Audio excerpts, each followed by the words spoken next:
Good morning, everyone. We're just going to check and make sure that we can be heard in the Zoom webinar. Matthew or Jake, can you hear us? Yes, I'm hearing you well, Sam. Thank you very much. Great, terrific. Thank you very much. And Chair Crandall, we will be ready to begin on time.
Has Kelseyville completely scary? I was behind a big crane or something. I was going real slow, so we weren't getting in an accident. All right. Looks like we are at 9 a.m. Welcome to the September 21st budget hearing meeting. We'll go ahead and call this meeting to order. We'll start as customary with a moment of silence. Does anybody have a moment of silence? I don't have one, so we will conduct a moment of silence for Suicide Awareness Month, like we did the proclamation yesterday. So.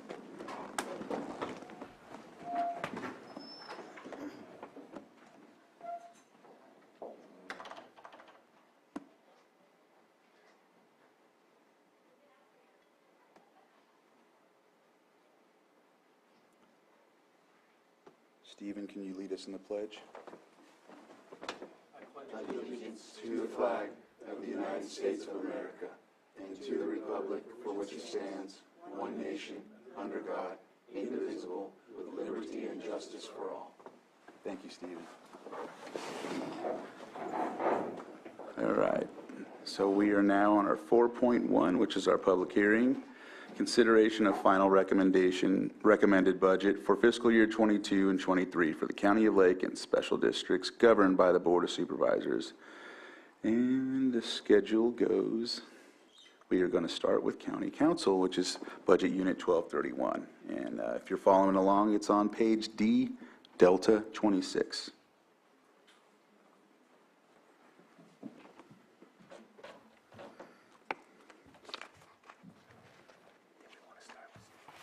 Oh, Stephen, did you want to open up briefly before we start? But you could still, you could still stay. I just wanted to see if, is there anything you would like to add before we start with the? Yeah, usually it'll probably be like a 15 to 30-minute presentation. Oh, I'm sorry. That's okay. So I'm sorry, Anita. She didn't want to be there. I'll do this. Go ahead. I apologize. I just went straight to the schedule and, okay. Stephen, go ahead. All right, well, good morning. Stephen Carter, Assistant County Administrative Officer. This is presented before you as the budget hearings final recommended budget for fiscal year 22-23. Wrong button. So when we're budgeting, we always have certain priorities that we try to balance out, develop a responsible, sustainable budget that will enable the county to maintain its fiscal solvency in the short term and long term. So that's where you see the structurally balanced budget as well as preserve general reserves. And then on the other side, we try to avoid any reduction in service levels, so any layoffs or anything of that kind.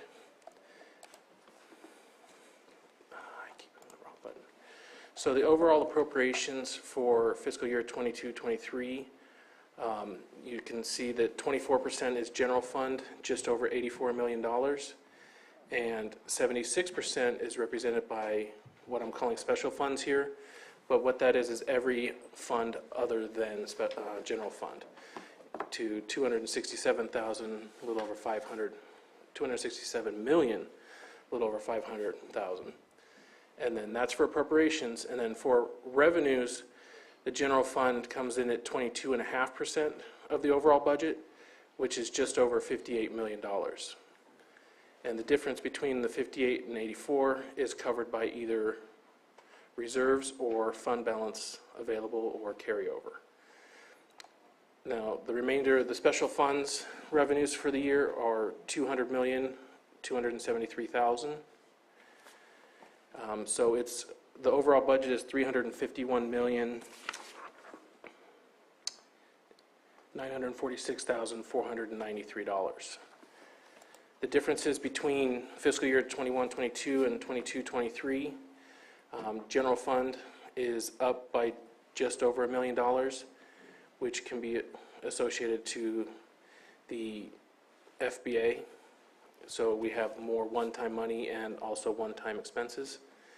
The special revenue funds, that is going up by about $6 million.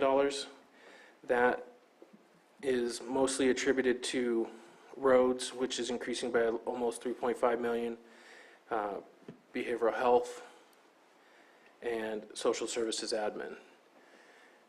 Capital projects is going up by almost $10 million, just over $9 million. And those are one-time monies or grant funds for projects that are not part of our ongoing revenue. So there's a larger increase in the capital projects year over year. I don't want to go through each item, but as we go through the budget units, there are, for the capital projects, it goes up by $4.8 million. Enterprise funds, solid waste is the only one there. It goes up by $6.4 million. And then in the service areas, there are multiple districts that are going up by $1 million each that we'll go over when we go into with the department heads.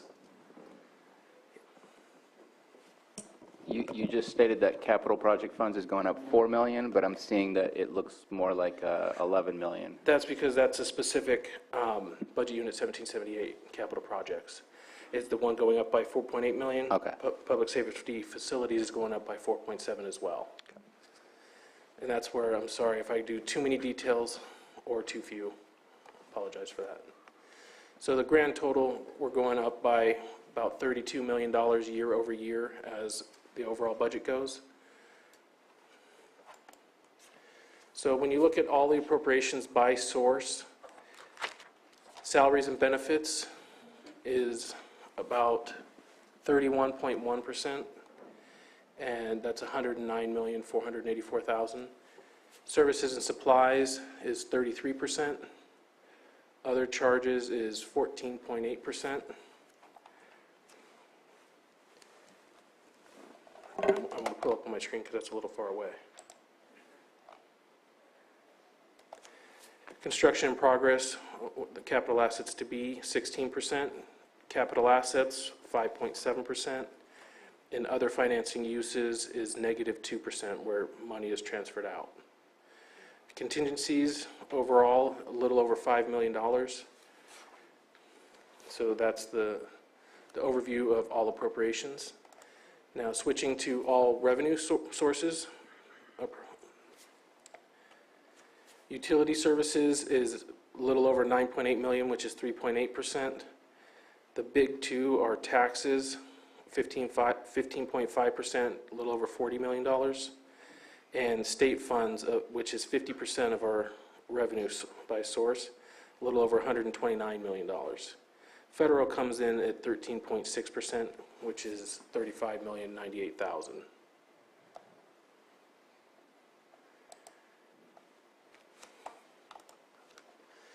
Then moving over to general fund specific, the general fund appropriations. Salaries and benefits come in at 58.5%, a little over $49 million, and that would be for all positions filled unless specifically stated as unfunded. Contingencies are $4,548,000, which is 5.3%. That is always going to be a carryover or FBA unless utilized. Other financing uses, negative 5.1%, so there's a little over $4.3 million going out of the general fund. When you combine the monies coming in and going out, that would be to like the reserves. Capital assets, a little over $1.4 million, which is 1.7% of the overall general fund appropriations requested.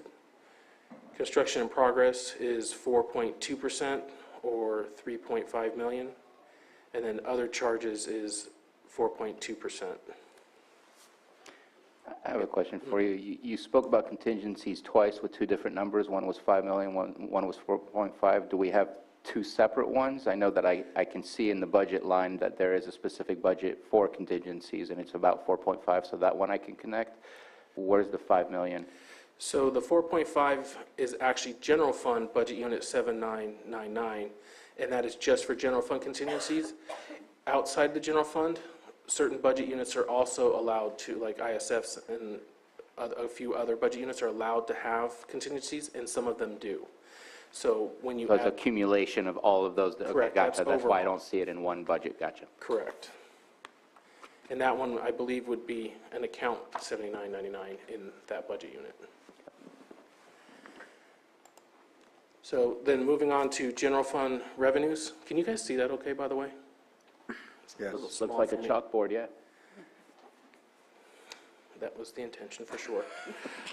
The largest overall appropriation for general fund is, oh, wait, I'm on the wrong screen on this one.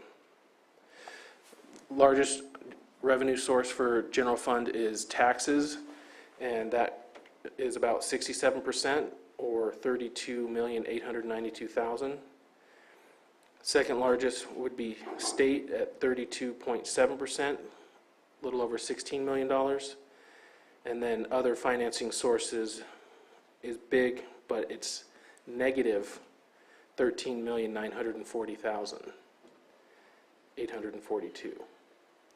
So the reason for that large negative is the request for reserves, with the general reserve of $3 million and then the infrastructure reserve of $6 million. There's $9 million of your $13 million right there.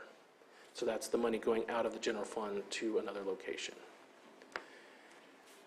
Fines and forfeitures, right around 2%. Licenses, permits, and penalties is 1.9%. And then federal is only 2.2%. So that brings us to the total of the general fund revenues. Now, within the general fund, the fund balance available this year is quite large. We're looking at utilizing just over $35 million. Normally, we keep, so that we can balance properly, in between about 8 to 15 million, depending on the one-time expenses needed, like vehicles, that kind of activity. So if you look at the graph here, I have graphed out from starting 03, 04, where just over 10 million was the carryover, the FBA, and then fiscal year 03, 04 added, or actually took away, a minor amount. And that's the way you need to look at the graph from here on. We started at 10 million, and then from the 03, 04 to 21, 22 is adjusting the 10 million. Go ahead. So I know in the reserves fund attachment that we have, it shows that general fund had a carryover of 35 million. You took out the one-time stuff like ARPA to... I'm explaining how the 35 is utilized in that, I think. Because it shows here that the fund balance available is 17 million or 18 million. That- So just kind of curious, Did you minus all the one-time and that's what's left over, or? No, so that's where, if you look at the first one, is the starting point of 0304, just over 10 million. All the other data points are adjustments to the 10 million. So if 21-22, where you see it's just over 16 million, it's 16.5 million at the time of pulling the data, that's on top of the 10 million that was already there. So would you rather see this as the total or the change year to year? Because this right now is with a starting point of a little over 10 million and then the change per year. So in 05-06, it actually increased by 7 million. 06-07, it went down by 7 million. And so the 21-22, that's just the addition to what we already had FBA carrying over from prior years. That's the new one-time money carrying over. So to prove that it is a structurally balanced budget, at least general fund wise, on the right-hand side of this slide, you can see the requested one-time appropriations. So because any FBA or one-time money in the budget, your ongoing expenses need to match your or at least be a little under your ongoing revenues. So the amounts above is the FBA being utilized. So ARPA is 12.5 million of the fund balance available. The proposed building and infrastructure reserve increase of 6 million. General reserve increase of 3 million. 3.5 million for the courthouse solar project, which we can talk about more when we get to budget unit 1778. 1.5 million going over to budget unit 1785 for the armory project. 1,350,000 is extra help positions. Almost 1.2 million is for overtime, and 479,000 is other payroll that is not ongoing expenses. A little over 4.9 for general fund is capital assets or construction in progress. 200,000 for digitizing records. A little over 193,000 for inventory items like desks and items that are not required ongoing revenue or expenses. 2.8 million in special projects, and then a little over 4.5 in contingencies, which brings our total to 42,266,000 of the FBA explained within this slide for one-time requests. Within the budget, we are only requesting to utilize about 8.5 million of the ARPA. So even though the FBA has 12.5 for ARPA, American Rescue Plan, 4 million I'm asking to hold back in budget next year because all 12 million isn't expected to be spent this fiscal year.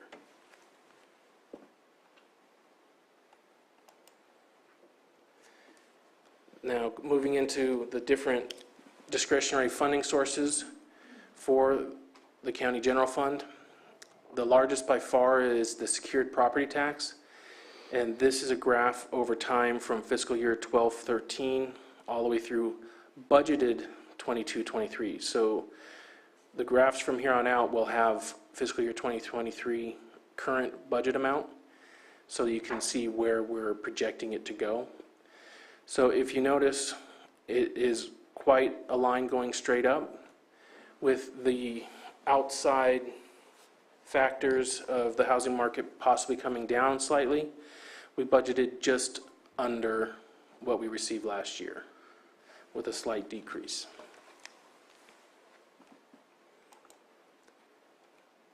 So of the property taxes, when $1 is paid for your property taxes, this slide shows you where in certain groupings it really goes to about 40 or 50 entities. But the ones that can be considered schools, this is the AB8 calculation for fiscal year 21-22, because 22-23 wasn't quite ready for this presentation. Schools would receive 57.8% of each dollar paid for property taxes. County would receive 26.4%. Fire districts would receive 7.6%. Cities would receive 2.2%. And then districts, all the random districts, receive about 6%. So now breaking out that county piece, about 22.9% of each dollar is general fund, 1.1% is roads, 1.4% goes to water, and water resources, multiple different types. And then library also gets 1.2%. So that's the breakdown of each dollar of property tax. The next funding source would be cannabis tax, cultivation, and business. Here is a graph of the history of our revenues for cannabis tax. If you can see, it technically started in 1718. It was, I believe, about 250,000. So that makes 1819 about 350,000, as well as 1920. And then 2021 is when it exploded, and just over $8 million in revenue. And last fiscal year, we received just about $6.5 million. This also does not include some accruals that are going to go back that are going to lower it by about $400,000. It just wasn't in the system yet. And that's because of refunds due to the 50% on the taxes. So for 22-23, the reason why it's lower yet is because we're trying to be safe for one, and we heard a lot of cultivators stating that they weren't going to most likely grow this season. The data we have seen so far on, because you have to apply and say that you're not going to cultivate, doesn't seem like as many are actually submitting as we thought. So this could be understated, but we don't know at this time. Because the first payment also comes in January, so you have to make sure you have enough cash available through January before your first revenue will come in. Sales tax, which is our second highest discretionary revenue. This graph includes both Bradley Burns and the Prop 172 sales tax. If you go, this graph is from 10-11 all the way through, again, budget for 22-23. If you look at when the pandemic started, around 1920 through 21-22,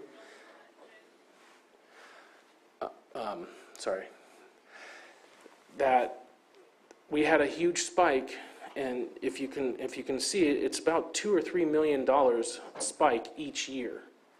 Now, I sure hope that is going to continue, but it's going to at some point level off, if not decline, and then find our new normal. So it looks like it's a sharp drop off, but it's right in between. I'm requesting to budget right in between the last 2 years of extraordinarily high sales tax. And that is actually where a decent amount of your FPA was created, was through those unbudgeted revenues of about $8 million right there. That's a significant amount. Actually, it was 4.5, sorry, don't say 8. Transient occupancy tax is also one of the discretionary revenue sources. And if you see, it moves around depending on what's going on. It has been going up. If you can see, last year was just over $1 million. At the time that we budgeted just about $650,000. There is some leeway where it probably can go up. At the time, it wasn't known that we were following trends, and it didn't appear that it was going to stay that high.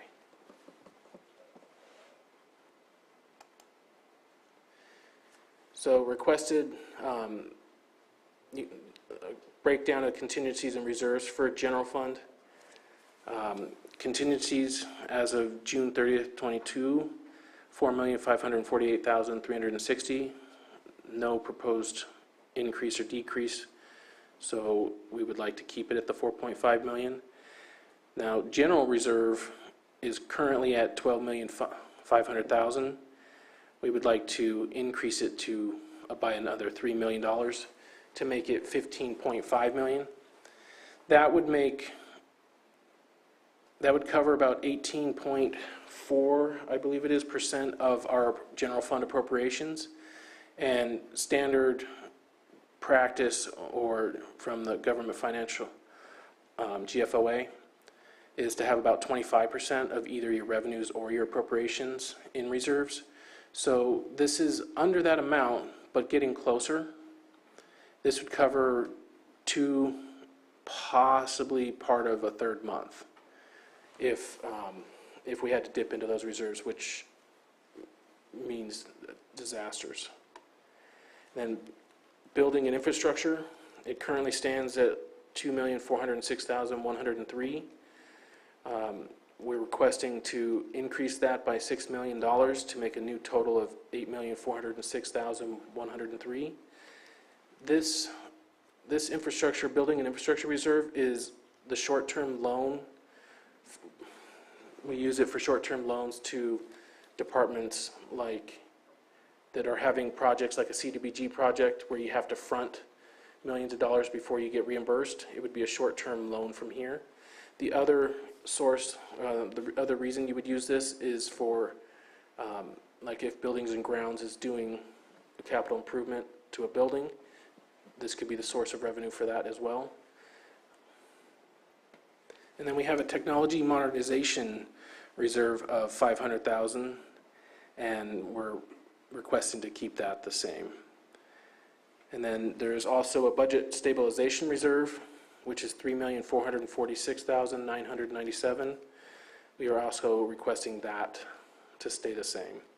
So if everything is approved, our total reserves would be $32,401,460, which does sound like a lot until you hear a $351 million budget. I do have a quick question for you. Historically, when's the last time we ever dipped in our reserves, our general reserves? Never. General, it's been at 0. I can't tell you the year. I have to look, but it's been dipped into. Yeah. Okay. Oh, it has. And I take it that, just for a quick recollection, contingencies is potentially liability issues or things like that that may come up. If like revenues don't come in as expected, a lot of it is actually used as like cash flow. So like revenues aren't coming in on time, it actually has that cash already in. Gotcha. But if revenues don't come in, that's what's utilized.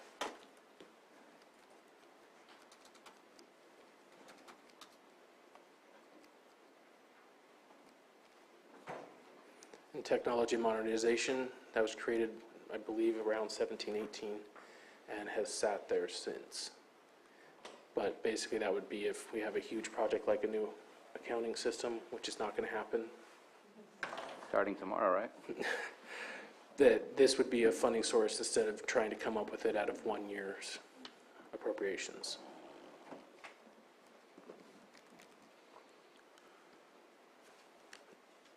Do we want to wait for Kathy to find that answer? We had nothing in 2003. I mean, I'd have to, just. Like no reserve? Quickly grab that for you, but We had no reserves in 2003? no general. No general General. reserves. General fund. So it's just been built up over the last 20 years? It's actually been built up over the last 4 years, I believe. A good chunk is the last 4 years. It was 7 million, and then the last 4 years would bring it up to the 15. Pardon me? You're Sorry, sa- I wasn't paying attention. You're saying over the last 4 years, so what was it 4 years ago? Sorry for the delay, I can't log into the system. And just to explain, my question was more, did we dip into it during the 2008 Great Recession? And it doesn't sound like we had anything there to dip into at that point in time. There was some in 2008, but no. I do not recall dipping into the general reserve at that point.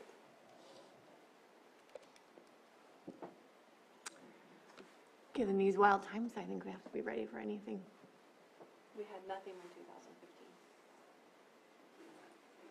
Nothing. Wow, okay. Well, good thing we have general reserves now for just in case. Yes. That'll protect us in the future for true downturns like 2008. That you actually built it up.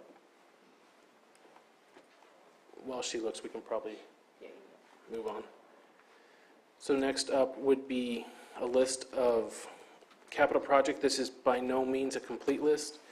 This is just some of the larger dollar value capital assets and that capital projects. And this is not just general fund, this is countywide.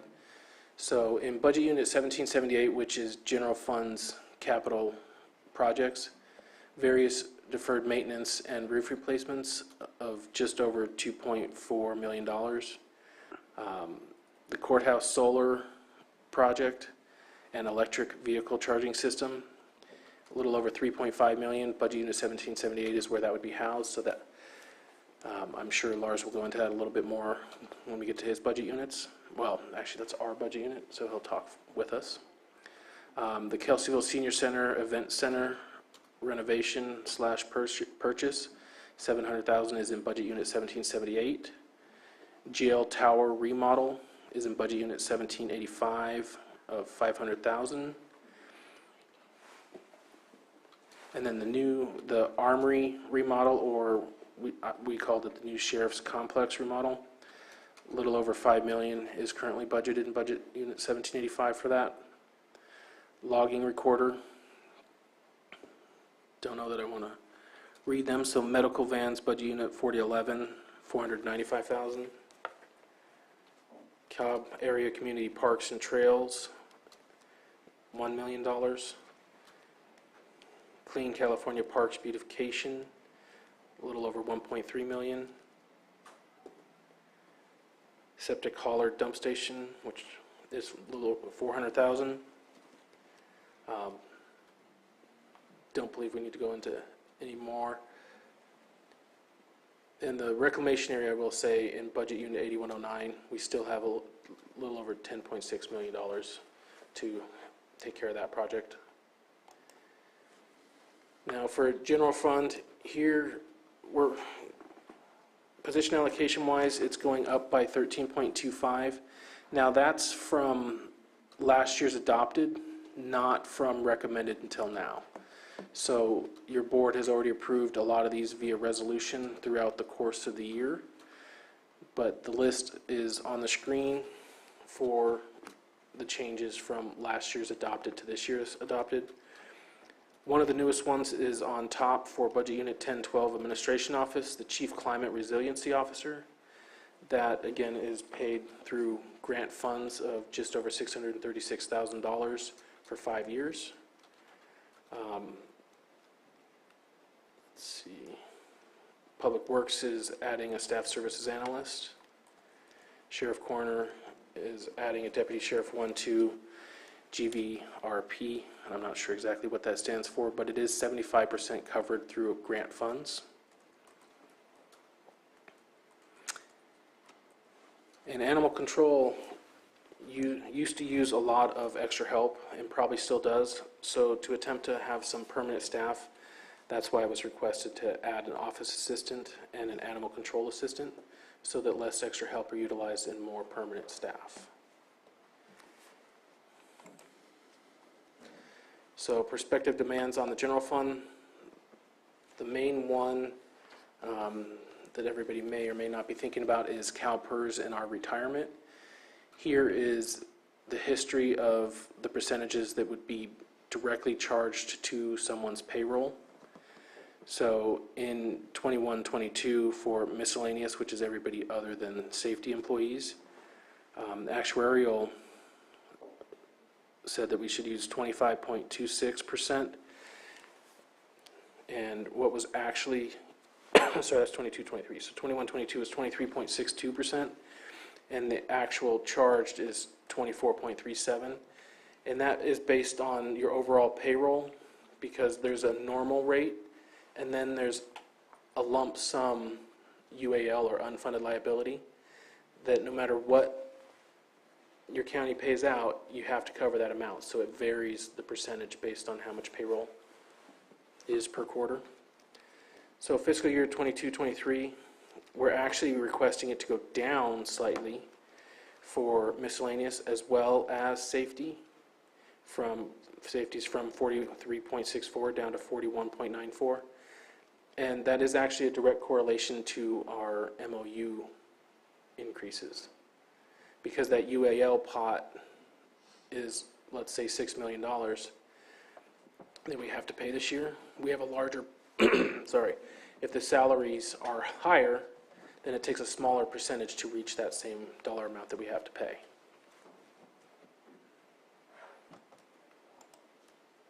Questions? That was pretty brief, to be honest. So would you like to know your general reserves? So your general reserves, sorry, I was looking at the wrong thing. So in 2004, you have 4.7 million. 2007 through 2009, it went up to 5 million. 2010 through 2019, it was sitting at 7 million. 2021 to 2020, 20 to 21, it was 9 million, and then you upped it in 2022 to 12.5 million. So now you have your additional that you're suggesting to increase it to.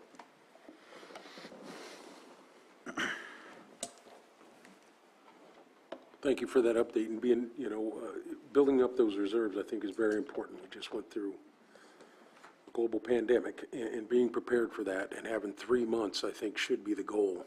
I know we're not there yet, but we're getting closer, so I think it's a good recommendation.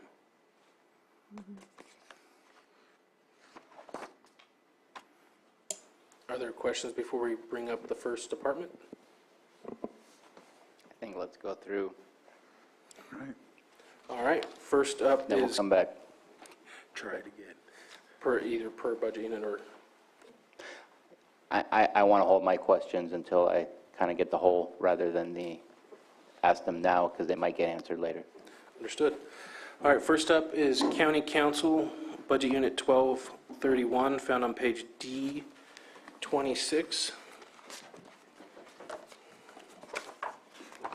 And I did not already have that over there.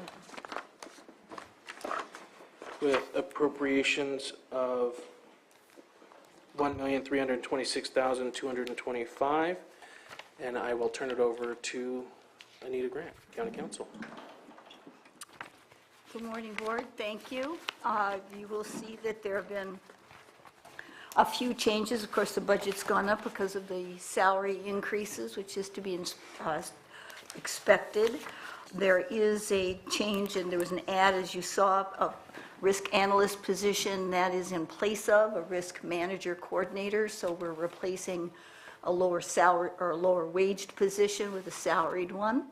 There is also the addition of a staff attorney, which will be the first time in 30 years there's been an increase in staff among the attorneys in the office. So it's not, I don't think, an outrageous request. I work a substantial number of hours, usually at least 60 per week. So when I stop doing that, it will be helpful if you have an extra position. The office itself is relatively low maintenance. If you come upstairs, you'll see it's low maintenance. Most of our furniture is surplus. I won't go into any of the other details. It makes us sound sad. But the office is relatively self-contained. We have had very challenging months because two of the attorney staff we did have went on to other jobs. Our legal secretary retired, and we were without a risk person for almost a year by the time we got done. So it was quite a skeleton crew, and I really appreciate everyone's patience. All the departments have been very patient with us because the workload had to slow to get everything done. And I also wanted to thank Sarah Schuchart and Stephen Carter in admin for helping us get our bills paid, because it was one additional thing that was just very important. But again, it's hard to find all of that extra time to do all of those jobs. But with that, as I said, other than a few minor adjustments, we try to keep our office as economical as possible. Any questions? Other tan we've had 8 before, we added the 8th one on in 1920, so we're kind of going back to something that we had at one point. If I remember correctly, you forgot that it was there at one point. We just didn't use it. Exactly. Yes. And so I think it's the right thing to do, and glad to see that you have your staffing, your vacancies slowly They are filling up. slowly creeping up. We've hired a new staff attorney who I think is going to be terrific. We have a new administrative assistant, and the risk analyst has been hired. So it's all relatively recent, last few weeks. I think all departments are having a hard time finding people to hire, and we were certainly among them. But we're moving forward, and I believe we have one more staff attorney coming on in October. All right. Yes, no one's happier about that than Thank you. the three of us who are left. Go ahead. Just a quick question for Stephen. The interfund reimbursement of $80,000 on that, where's that coming from?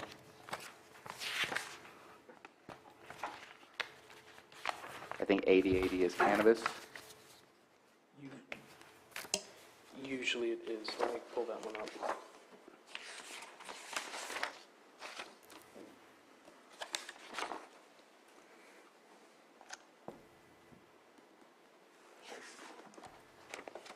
That one I don't know off the top of my head, so let me pull it.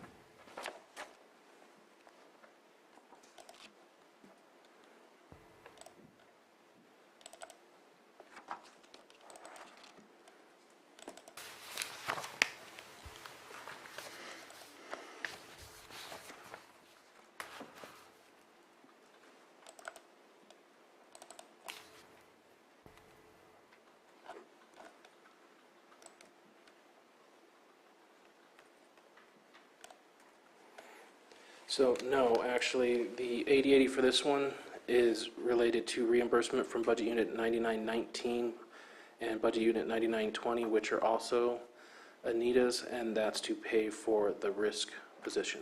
Gotcha, thank you. Any other questions? All right, thank you. Thank you. Do you have anything else for us, or? I don't, I just have 2 other budget units. Okay. So we're on, is it public liability? Budget Unit 9919, found on page D389.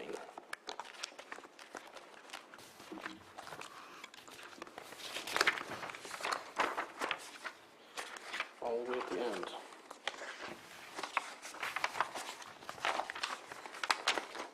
The requested appropriations here are $3,419,945.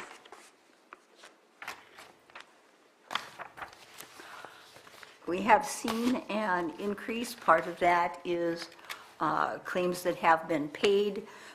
When it comes to the calculations that are done through PRISM and Alliant Insurance, they consider 3 factors. They consider cost of claims or litigation. They consider payroll, and they consider the market.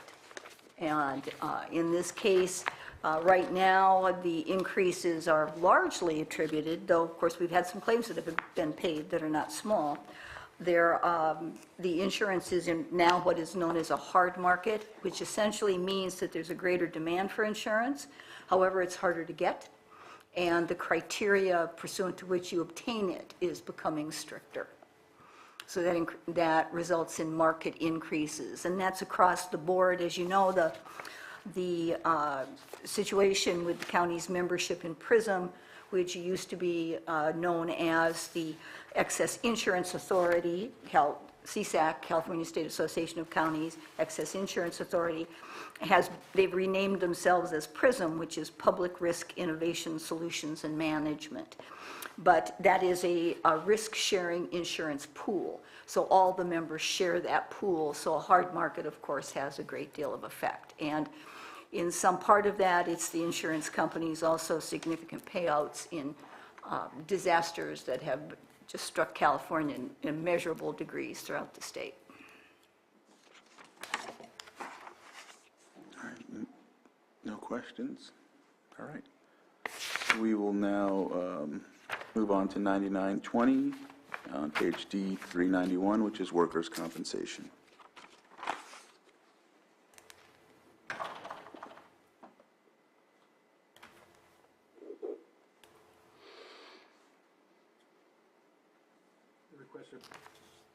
The requested appropriations there are $3,432,359. Anita? Thank you. This is an increase that's based largely upon the premium projections, again, from PRISM, which has told us all to assume anywhere between a 5% and 15% increase in premiums, again, due to a substantial harder market for workers' comp coverage. And of course, the premiums have gone up substantially based upon the payroll increases for workers' comp, because when workers are out, that's a payroll cost. The actual number of claims and length of claims is reducing, so we're holding it at bay to some degree, but certain forces are always going to be a tad bit stronger. But again, everything's being done to ensure that people get back to work as quickly as possible, which is the best way to reduce claims. It's also the best thing for employee morale, both the employee who's returning to work and the employees who are left to kind of pick up the slack. And we do have several programs in place to ensure that the return to work program has been a substantial savings. We've saved millions of dollars just in 4850 costs, and similar, though lesser sums, for other employees in non-safety positions. And departments, I should say, work extremely well on workers' comp. They're excellent partners in keeping these costs down and bringing people back to work. All the departments do that without fail. Supervisor Sabatier? And just a quick question, because obviously this is a precautionary budget for any potential issues. I see that historically we've always been under the $2 million mark for the appropriations, but we're looking at 3.4 million, so obviously that's a whole lot more than just 15%. Do we always aim that high just in case things don't go that well for the year and we have that allocated? In a short answer, yes. So we asked for the range from the departments, so that's the revenue that comes in. And then we always have down in 4623, if that's miscellaneous uninsured, that can spike at any time. So to make sure we have the cushion and don't have to go back to departments, yes, we always keep a cushion like that.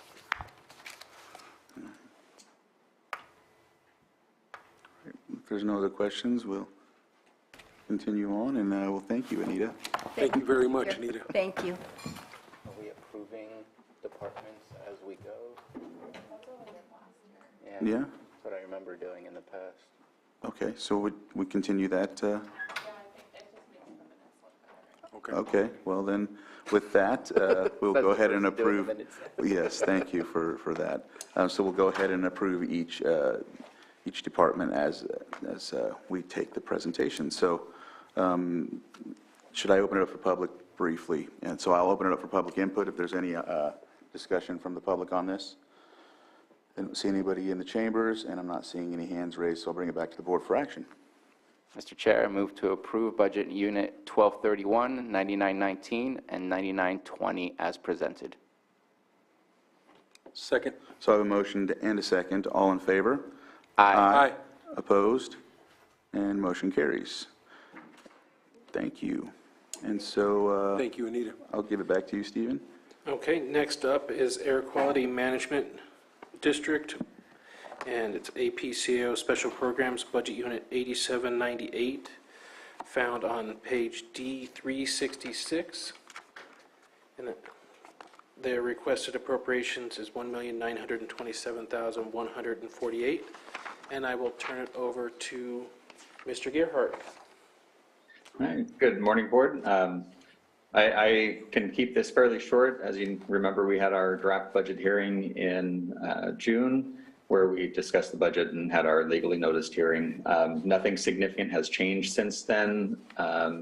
Just some minor adjustments based on carryover corrections and final numbers through the budget process. So with that, we're operating as we have, and our budget is at the moment stable. We have a bit of work to do this year to ensure that it stays that way, though. Just a quick question. Glad that your revenues seem to be going up. That's awesome. But real quick, can you just summarize in a sentence or two what Moyer is?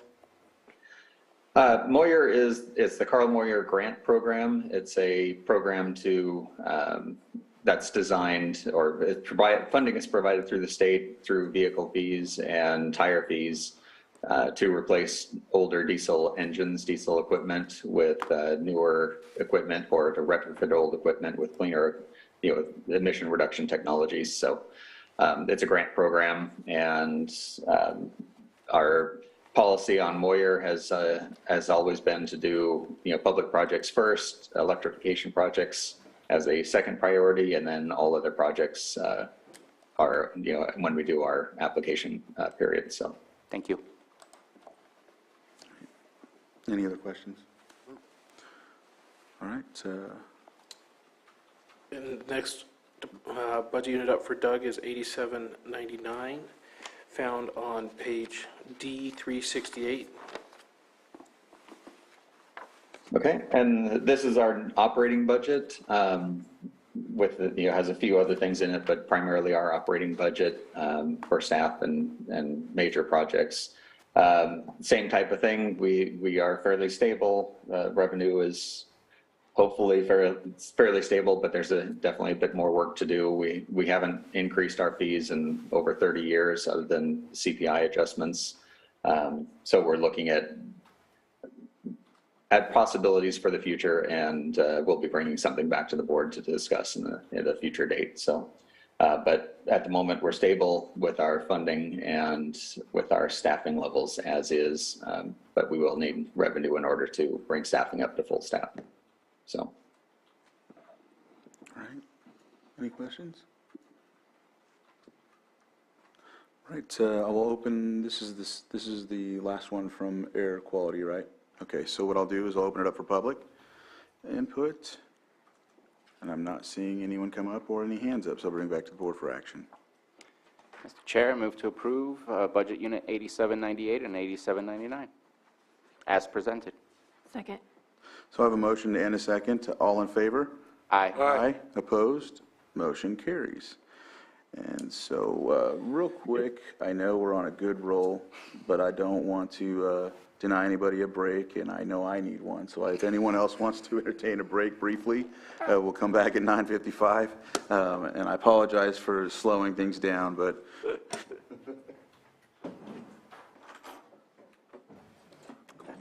Another coffee.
All right, welcome back. We're going to continue on with the budget hearings, and we'll give the floor to Stephen. All right, next up is UC Cooperative Extension, Budget Unit 6131, found on page D259, and the requested appropriations are $258,899, and I'll turn it over to Mr. Harper. Hello. Well, thank you for having me here today. I really appreciate working with this new board. For me, because I was the county director a number of years back, and so the faces are all completely different. Just wanted to briefly inform the board that we now have been successful in getting a new diversified agricultural farm advisor that's housed in Lake County. His name is Dr. Clebson Concalves. He comes from back east, and he also comes to us with a lot of experience, and so we're really excited about him. And then we also, at the same time period, back in July, we hired Dr. Brianna Martinigo, who is going to be an area vertebrate pest control advisor, so dealing with everything from bird issues to rodent issues to predators and that sort of thing. So we're really excited about those two new hires. And so, and our ability to do that came largely from the state budget, where we actually saw an increase for advisor positions. In addition, of course, many of you may or may not know that we have a new viticulture advisor too that started in January. And his name is Chris Chen, and he serves both Lake Mendocino and Sonoma counties. And of course, the other advisors are Mike Jones, our forestry advisor, who serves both counties, and myself, who serves both counties, and I do the livestock and natural resources. So we've really basically increased our UC presence here in Lake County significantly just this year with this extra funding from the state. And we're really excited. All of these folks are bright young people, the new ones they're on, and they're just hitting the ground running. Clebson has already started doing quite a bit of grant work, as has Chris. And Mike Jones has done quite a bit of work in that area.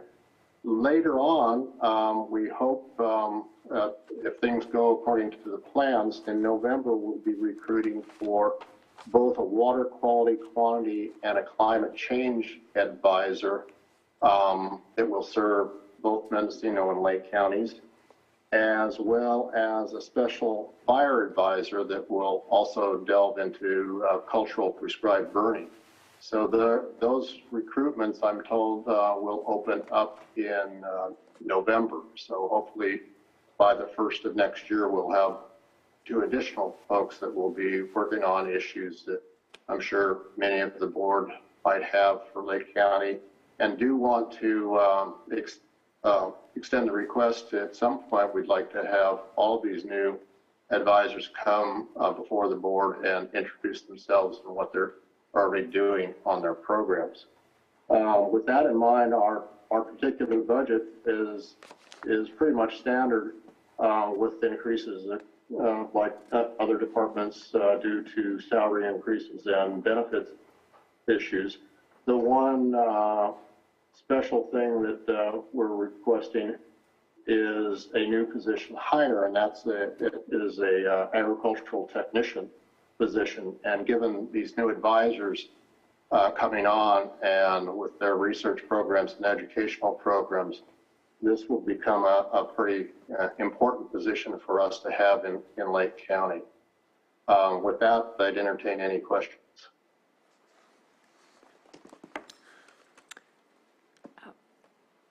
Well, I'm really excited about these new positions to help us deal with our climate issues, and I know Mike Jones has been so helpful this last year in helping collect the data for tree mortality and being such a strong resource.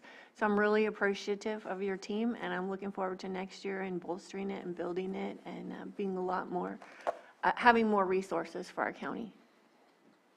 I would add too that we might be in a position where we need additional support for travel. As new advisors, part of the issue that they have to deal with is getting to know the clientele, getting to know the farmers, the ranchers, the people that they'll be dealing with. So that may be something down the road that we need to request an additional vehicle or additional travel support for those advisors. So at this point, we're just going to, starts out slow, and so they'll build momentum, but I can expect that they'll be traveling a lot more as they get more familiar with the area. Yeah, yeah. Just let us know, and then looking forward to that time when we can meet them all in the chambers and have a great discussion. Great. Thank you so much. Look forward to that too. Yeah, I wanted to say the same thing, having them come up to the chamber, introduce themselves to the public as well as their programs, I think would be great. You were mentioning the car thing. It looks like the central garage pool line item is already doubled. Is that doubled for what you're requesting right now to pay attention to that? Or do you think that you might exceed it with all the advisors?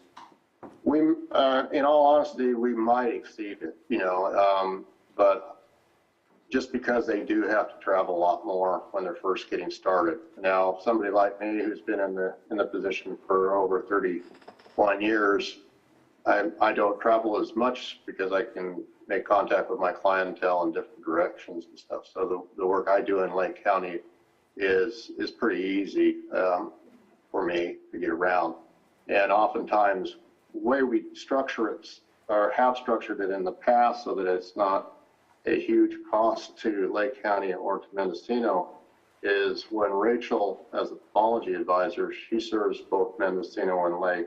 She tends to come over here on travel, and then I, of course, go over to Lake County, and we've kind of looked at it as a wash. So typically, you get a free ride from Mendocino County for my visits to Lake County, and conversely, we get a little bit of that same thing on the other side, but we just figured it's less bookkeeping hassles than just do it that way. And so that's one of the things. Now, as we add, with Clemson being in there, he's been working very closely with Rachel. As you know, she was on a hire back, and so he's gotten a lot of experience with her during this harvest season, so he's gotten to get out and get around that way. But again, as we get more advisors in, there may be an additional need for funding for travel. Okay. And I'm thinking mid-year budget would probably be a good time to review where we're at and if there's a need for that. Last question for you. You were talking about all the advisors, and I apologize if I missed it. I was trying to look at your budget sheet at the same time as listening, but in your budget it mentions that you're looking to do a future hire for 4-H advisor. Has that been completed and done? No, that one, we had a problem associated with that at the upper level of administration at A&R. On the first go-arounds, we submitted the position, wanted to replace Carmen, who was there, but it didn't make the first cut. So I'll be down the road when the call for positions come up again, I'll be requesting that same position because that's a critical one for both of our counties. Absolutely. So if it's possible for you to keep us in the loop as to how that's going, because that is absolutely important. Yeah, most definitely, and we need your support to say how important it is to our upper administration too. So, perfect. Thank you. All right. Any other questions? I'll open it up to the public. This is the only one, right, Stephen? So I'll open it up to the public briefly if there's anyone that has a comment on this budget item, and then I'll bring it back to the board for action. Mr. Chair, I move to approve Budget Unit 6131 as presented. Second. I have a motion and a second. All in favor? Aye. Opposed? And motion carries. Thank you very much. And thank you. Go ahead, Steve. All right. The next department is behavioral health, and the first budget unit is mental health BU 4014, found on page D212 or 212. The overall appropriations requested are $21,160,000 $327. And I will turn it over to Todd Metcalf and staff. Thank you, Stephen. I don't have to tell you what page number our budget starts on. Good morning, Mr. Chair, members of the board. Todd Metcalf, Lake County Behavioral Health Services. I have with me here today, I have Elise Jones, our Administrative Deputy Director, and Christine Andrus, our Fiscal Manager, to help me answer any questions that I might not have the answers to. So we can dive in. I can't remember, there's probably nothing to show, but you have it all in front of you. Right. Yes. So we'll start with our mental health budget unit, 4014. I look at these meetings as kind of an opportunity to brag a little bit about what we've been doing over the last fiscal year, and also to talk about what we're hoping to do in this fiscal year. As outlined in the department overview, we continued to sustain homeless shelter operations at Old Juvenile Hall, not only the last fiscal year, but it even went into a little bit of this fiscal year. And speaking of housing, I also wanted to point out that the Housing Continuum of Care has brought in over $1.3 million worth of grant funds last fiscal year, and we're looking forward to hopefully bringing in even more this year.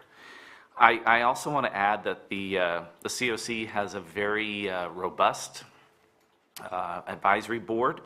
They've worked on implementing a homeless management data information system that is actually a HUD requirement. I've talked about this before because the COC here in Lake County never had this before, and what it allows us to do is it gives us the opportunity to go after more monies, apply for more monies to bring into the county.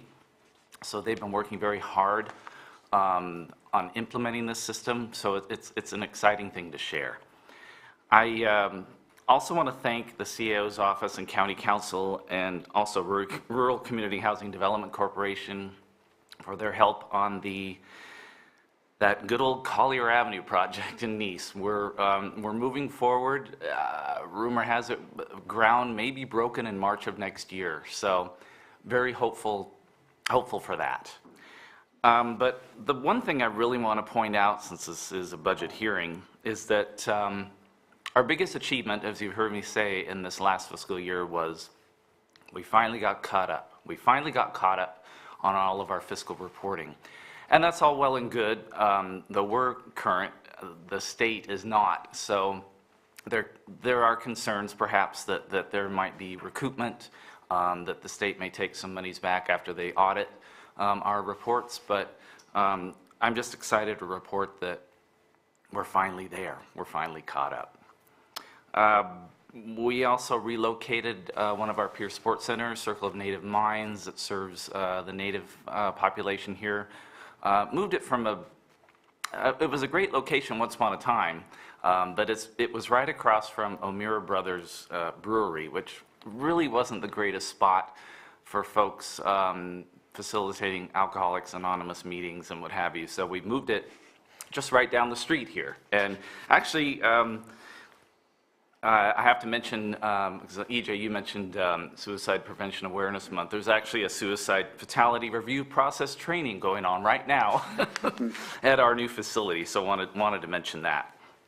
I also want to say we were recently awarded a technical assistance grant to begin working on much needed renovations to our Clear Lake Clinic. I really want to thank the Public Services Department. I think Lars is here. Thank you, Lars, for helping us through this process. And we're looking forward to applying for and hopefully be awarded additional grant dollars to get that building where it needs to be. This has been an ongoing issue ever since I've been in this position to get that place fixed up. And so I'm very excited about that. So we can move on to budget units 4015 and 4018. Again, as it says in the department overview, we continue to offer training and substance use disorder education now in 4 high schools and 2 middle schools. Our DUI clients have achieved more than a 50% success rate. And as you know, I presented this to the board before. We are continuing to work with Partnership Health Plan to enter into the Department of Healthcare Services organized delivery system to expand our substance use disorder services. Also want to mention we do continue to offer in-house trainings to staff to improve client recovery outcomes. These trainings include topics such as motivational interviewing, suicide prevention, dealing with the perinatal and youth demographic, crisis, homelessness, kind of all the stuff we're already doing. I also wanted to say a little bit about our outreach van. Again, thank you for the cannabis funds and making this possible. Hoping that there might be another round of those funds because we'd love to get another van out there because the community has been very responsive and excited about our outreach. We go around the lake quite often. I believe our schedule is listed on the website. So I'm very excited about that. We also work to get out in the media. There was a press release that just went out about Suicide Prevention Awareness Month. There was also one about Recovery Happens. You know, we're having our event this Saturday to celebrate that. But really, in summary, our goals and objectives are, and now we're really focused on CalAIM, the California Advancing and Innovating Medi-Cal initiatives, because there's still a few unknowns there. As the state finalizes their policies around all of this, and the big thing that we're worried about is the expansion of Medi-Cal eligibility, that's going to put a burden not only on our department, but I'm sure other departments here in the county. And so I am proud to announce, at least as of a week or two ago, our vacancy rate was only at 18%, which is pretty awesome. But if there's going to be an influx of folks that we need to serve, we're going to have to look at that as it comes, and there may be some changes coming, maybe, I don't know, in the mid-year budget, if we need to add more positions as these CalAIM initiatives roll out. Sorry, I probably went long. Chrissy, Elise, did I miss anything? Did you want to add anything? I do want to correct you on something. You didn't give enough credit to yourself. I just got a vacancy list on Monday. At least for your behavioral health one, it's 14%. Oh, wow. Well, that was like 2 weeks. That was like 2 weeks ago. So things change quickly. Yeah, it did. Thank you for pointing that out. But I was going to mention that as well. But I'm glad that you mentioned it. I think it is something to be proud of. It's been a difficult task. It has been. And getting it down to 14, I think, is monumental. Thank you for that. So go ahead. I do have some questions. So one of them is just kind of a nebulous question, because you talked about CalAIM. I think CalAIM I'm not as worried about CalAIM as I am about the new care court. And how does that fit within your budget of what is anticipated and expected of your department when it comes to care court? I know that there were some negotiations with the state to be able to provide some funding, but it's not going to cover 100% of what's going to be required of you. And so kind of curious what you know now, because I know it's not complete. Negotiations were over, at least between CSAC and the state, but the guidelines and everything are still going to be finalized in the near future. So just kind of curious, when looking at your budget, where does care court fit and how does it fit? The concern there is that I still have not heard that behavioral services staff would be able to bill up for any services that they're providing to folks that are going through that system. And then the other concern is potential sanctions. If the client is not successful, we take a hit for that. And to my knowledge so far, I'm not sure if that's been finalized yet, that's still of major concern to all behavioral health departments throughout the state. Absolutely. And then your concern about the expansion of Medi-Cal, is that due to the entitlements that you have to deal with, where if we're getting services, it automatically falls into you if it's a mental health service type of thing? That's That's how your worry? Yes, yes. Okay. I mean, it's a good thing. I love the whole CalAIM thing, but I worry about capacity. It's a capacity thing, absolutely. My last question is contract related. I'm looking at your budgets here, and on services for, I think I'm looking at SUDS right now, which is an antiquated name. No, that is the new name. No, that's the new That name. is the new name. AODS is the old name. There you go. Is the full amount of the contracts that you're eligible for is 1.251 million? Is that line item 2380? It'll be changed end of year. It will be changed. But that is, That is what it is. that's the appropriations you take out of every Yes. time that you come to us and we approve. And granted, if it's less than 25, it also comes out of there but doesn't come to us. And so it would be the same thing for the mental health, which I think it was 4.5 million.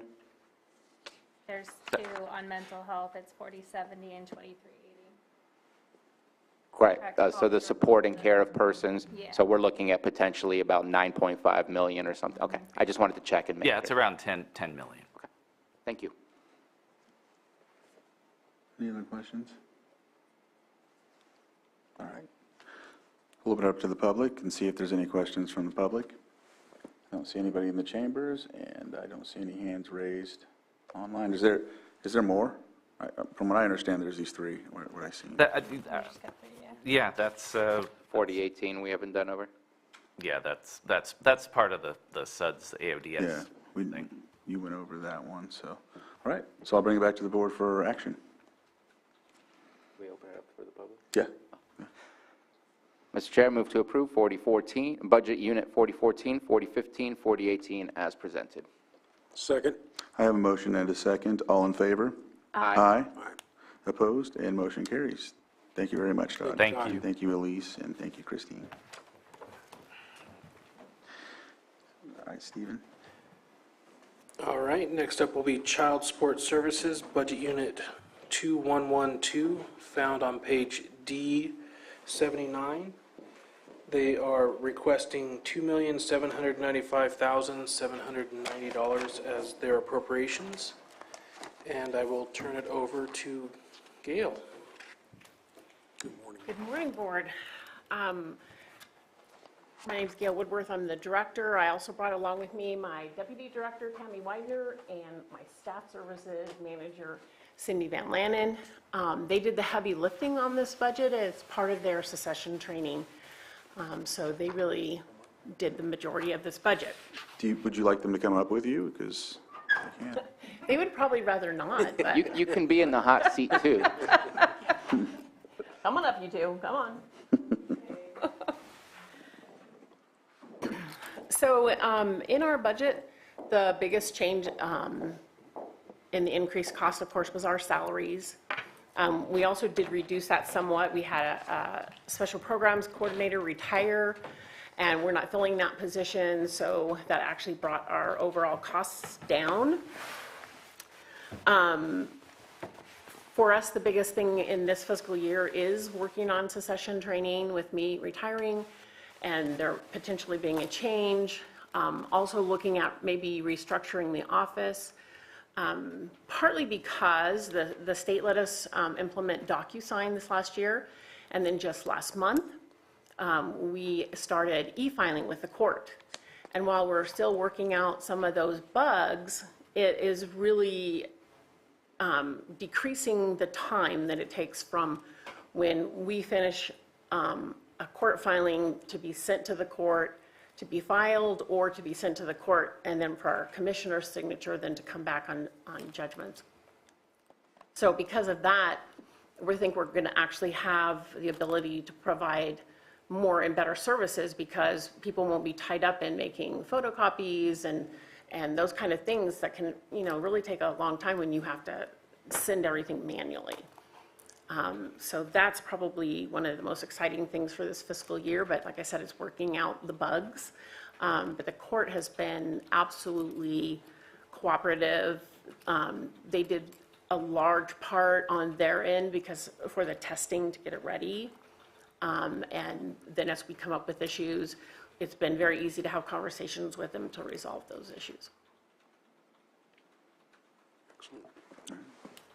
Supervisor Spati? I may have missed it, but I know that we had issues with either your reimbursement or the cost from the state. Has that been resolved? It looks like they're going to provide us some additional funding for last fiscal year. We are still waiting for them to true up last year's budgets, and part of it we have to finish doing any of our adjustments back to them for any of those increased costs. So we should know in the next month or so what the actual costs, increased costs that wasn't covered by their initial budget that they're covering. So hopefully, like I said, in the next month or so, we should know, and that potentially will decrease the amount of cannabis funds that we needed for last year that then can be carried over into this year. And so when that happens, I'll let Stephen know what that is. Awesome. Thank you. All right, I'm not seeing any other questions, so this is your only item, so I'll open it up to the public. Not seeing any hands or in Zoom, so I'll bring it back to the board for action. Just had one final comment for clarification. Is this going to be your last budget hearing? Is that what Yes, you're it will be. saying too? Is that Yeah, right? that's what I'm saying too. You know, in my time here, I just want to say thank you for all the hard work. I know that your department, I don't think I've gotten any calls in the time that I've been here. So a great, excellent work. I know that you guys work very hard, and obviously just want to say thank you very much. My team does great work. Absolutely. Thank you. Sorry. And while you're at it? No? Okay. No, Mr. Chair, I you're on a move. roll, so I was hoping someone else would take over. Mr. Chair, I move to approve Budget Unit 2112 as presented. Second. I have a motion and a second. All in favor? Aye. Aye. Opposed? And motion carries. Thank you very much. Thank you. Get the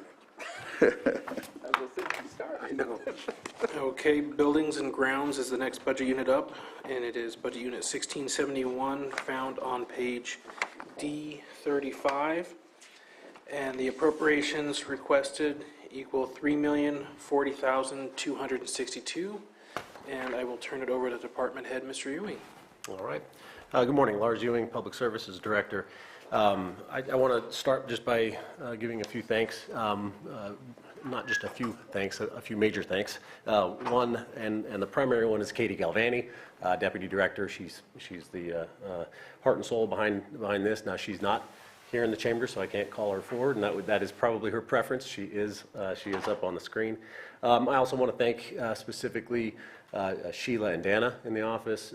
Looking over here at Stephen Carter and Sarah Shukart, wonderful help there, and the auditor controllers, Kathy, Marcy, Danielle, and so many others. So a lot of work goes into this that everyone knows, but I think it's important that we express that thanks.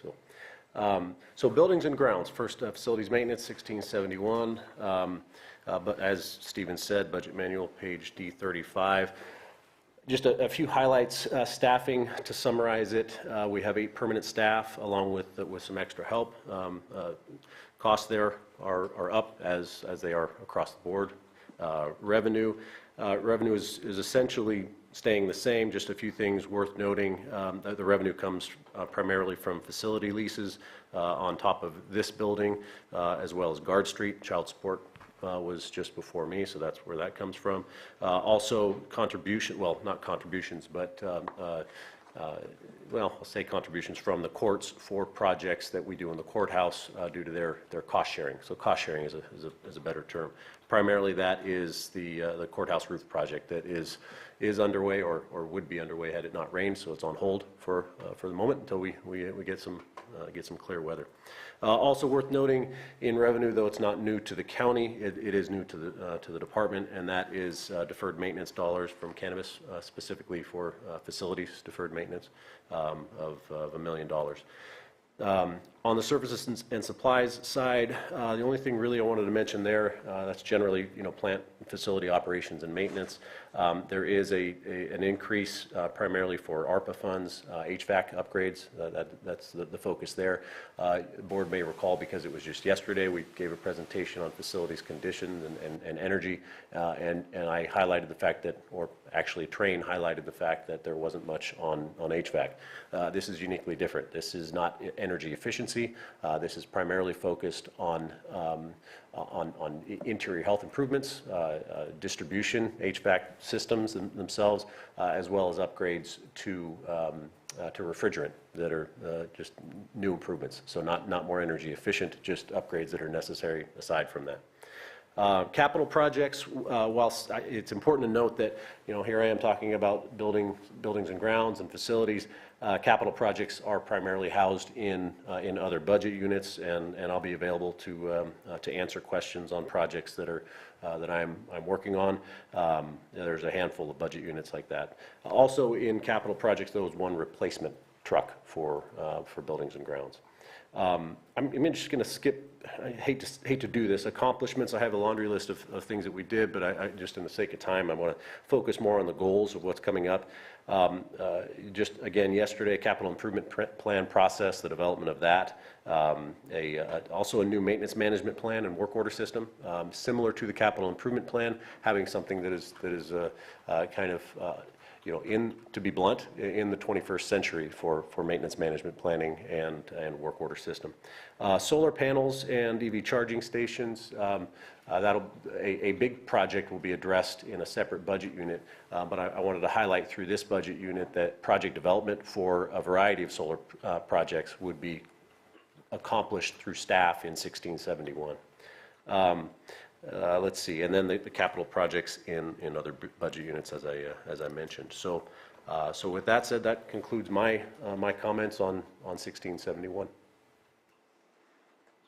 Supervisor Sabatier? Just real quick, the HVAC, there's two lines there. I believe you were mentioning maintenance, building, and improvements, that is increasing for HVAC. Is that the one that's increasing? Because there's another professional and specialized, or is it kind of both? It's both. Okay, It's a combination of both. One essentially is the engineering component of it, identifying what needs to be done, and the rest is actually getting as much of that done as we can. So it's essentially design and construction. Okay. Yeah. And then a question for Stephen, the $1 million coming in, that's coming from capital improvements? 750,000 is actually from ARPA, and 250 is cannabis. Okay. Thank you. I was wrong. All right, any other questions? Not yet. Not on this unit. Okay, so you want to move on to the next one? Happy to. Yeah. I'm sorry, I thought we were approving them budget by budget. Okay, so moving on, integrated solid waste management, budget unit 4121, budget manual, page D222. So this is, you might think it's landfill, but it's landfill plus the solid waste management for the county. So those are really two different components. Staffing, we have 6 permanent staff that are office support staff that support all the public services. So there's a contribution from those other departments to reimburse solid waste for staff support services. At the landfill, we have 11 permanent staff plus a variety of extra help staff. On the revenue side, $4.5 million in revenue, the bulk of which comes from landfill disposal fees. We're estimating a little over $3 million for landfill disposal fees, and that is estimated based on 56,000 tons of material coming into the landfill, which is pretty steady state. The remainder comes from a variety of different sources: franchise fees from curbside collection, Cal Recycle grants, and other interest and such. Services and supplies budget is essentially stagnant with some uptick with cost increases, but that supports ongoing landfill operations. On the capital assets and projects, I wanted to highlight that it's a higher number than normal, and the driver for that is the landfill expansion project. We are including the construction funding for that project, for the phase 1 component of the entirety of the landfill expansion, which will be a multi-phase project. But that's about 6 million, where it's a round figure in there, and that's 6 million. And if you saw numbers down to the last number that was an actual number other than 0, that would be wrong. We're estimating at this point, so it's 6 million. The bids are going to come in. That's going to dictate it, but everything that we indicate from the engineering firm is 6 million should be appropriate for that phase 1 expansion. So the other 400,000 is for other improvements? When you say the other 400,000? I just see 6.4, so I thought that was the entirety for the... In capital? Yeah, or buildings and improvement within the integrated waste management. Yeah, let me flip to that. The other 400, groundwater and stormwater improvements and landfill gas, so not expansion related. Okay, so it's also in capital, we have a carryover, and I think it's appropriate to call it carryover in the enterprise fund for a compactor that was approved last year, and we did not purchase it. We're really trying to delay that purchase, but we're to the point where we do need a new compactor. So you will see me coming to the board to request a purchase for the landfill compactor, likely through a GSA type contract. All right, one other thing on capital is a hazmat storage building for temporary storage of materials that comes to the landfill inappropriately, and we need to store those for final disposal later. So that's something that we've been working with the local fire protection district. Willie Cepeda has been heavily involved with that, so I think it'll be a very good public benefit, and certainly a benefit to the landfill when it comes to materials that should not be disposed of there.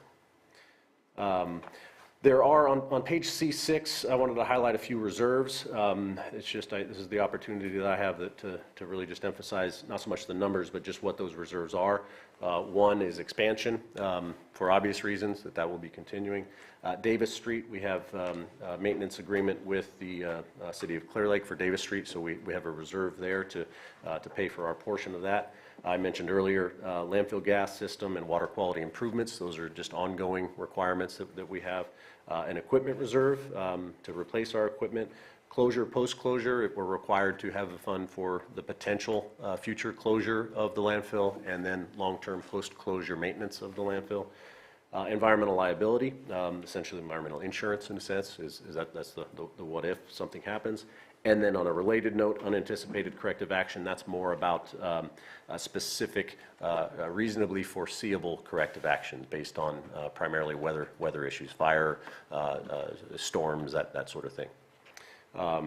So upcoming this year goals at the landfill, really it's the expansion. That's the main driver as far as a goal, the replacement of the compactor.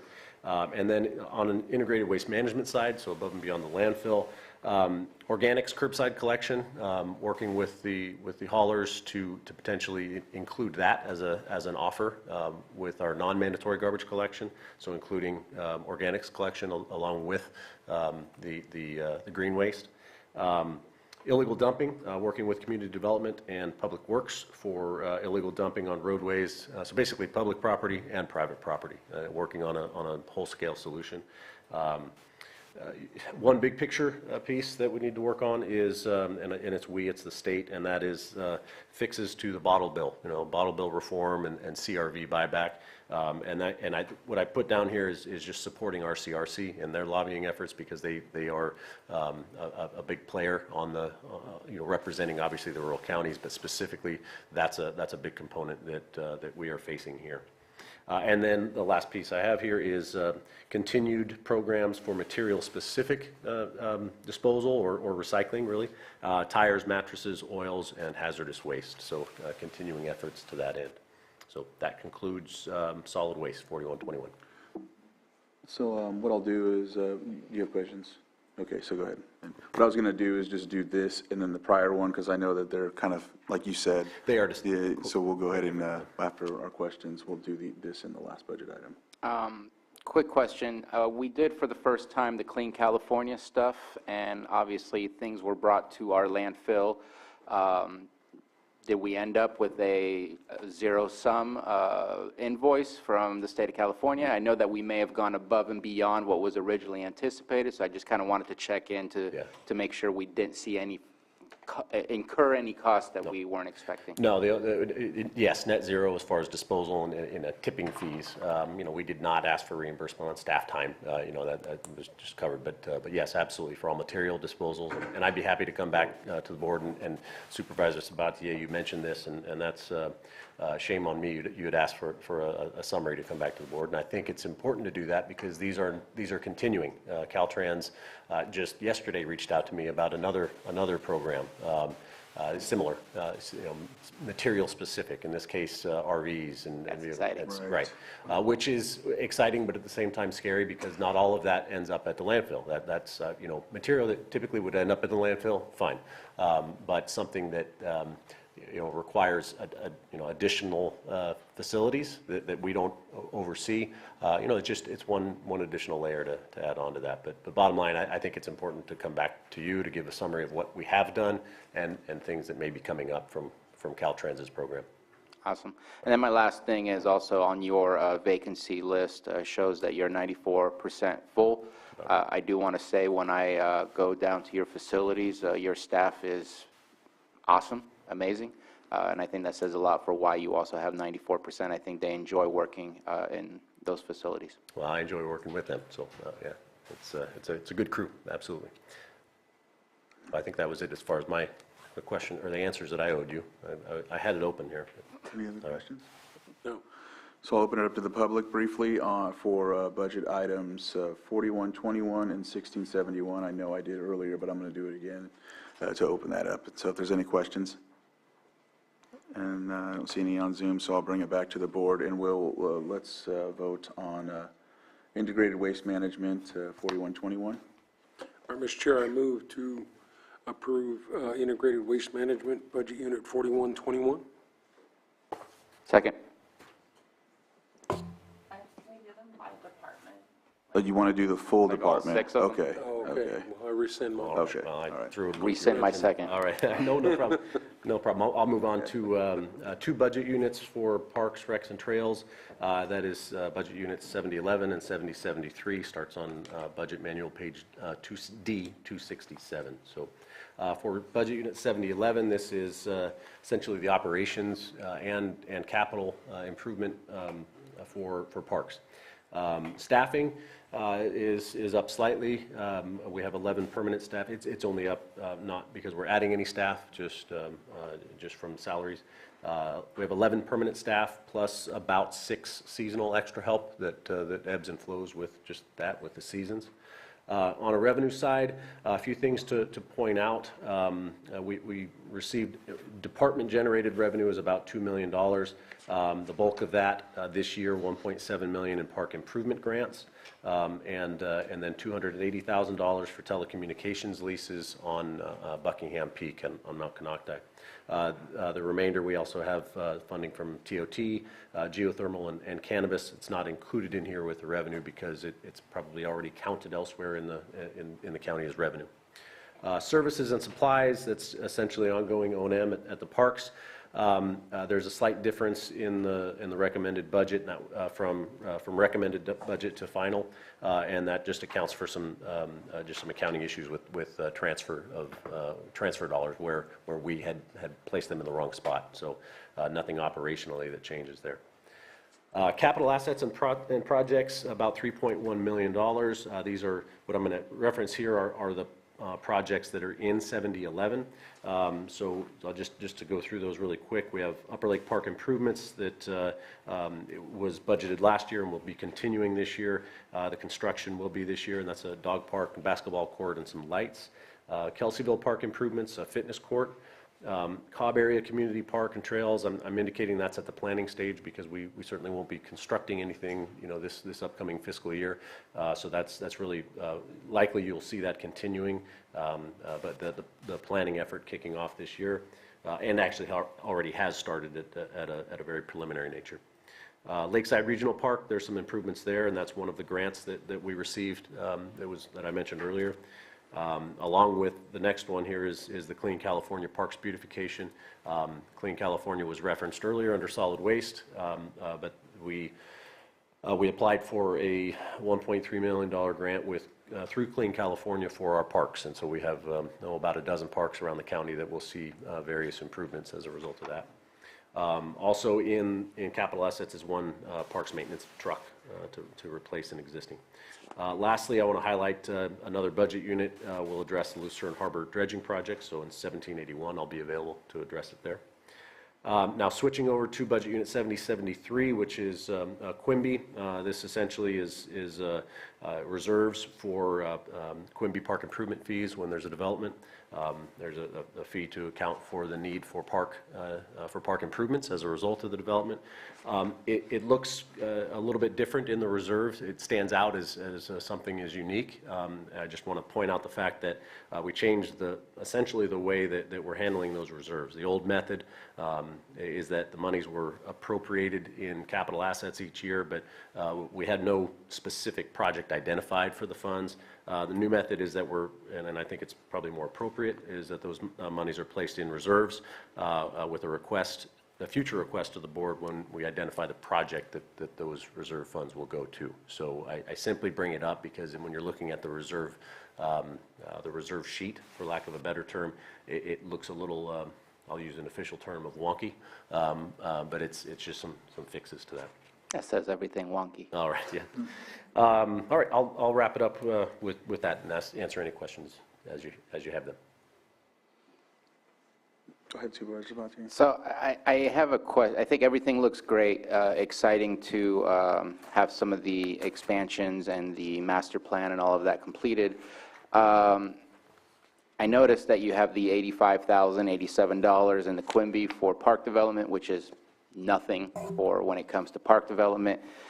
And I don't know what we can do other than maybe looking at reducing from the $3 million we're putting into our reserves, but especially after the conversation we had yesterday, what do we have to show for that's in reserves to say that we're going to be pitching in to be a part of this group idea? And also for any future park developments that needs to happen.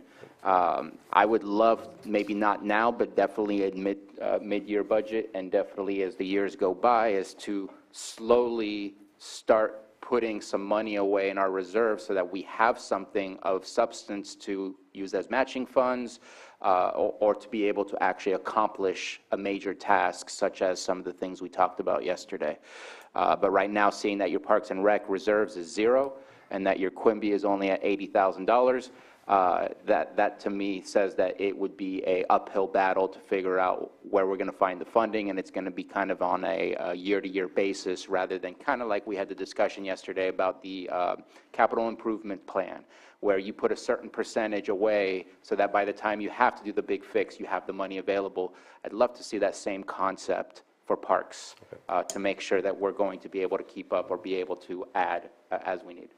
That is a general fund department, so it wouldn't be a reserve specifically for 7011, but we could set it up just like the general reserves, infrastructure reserve.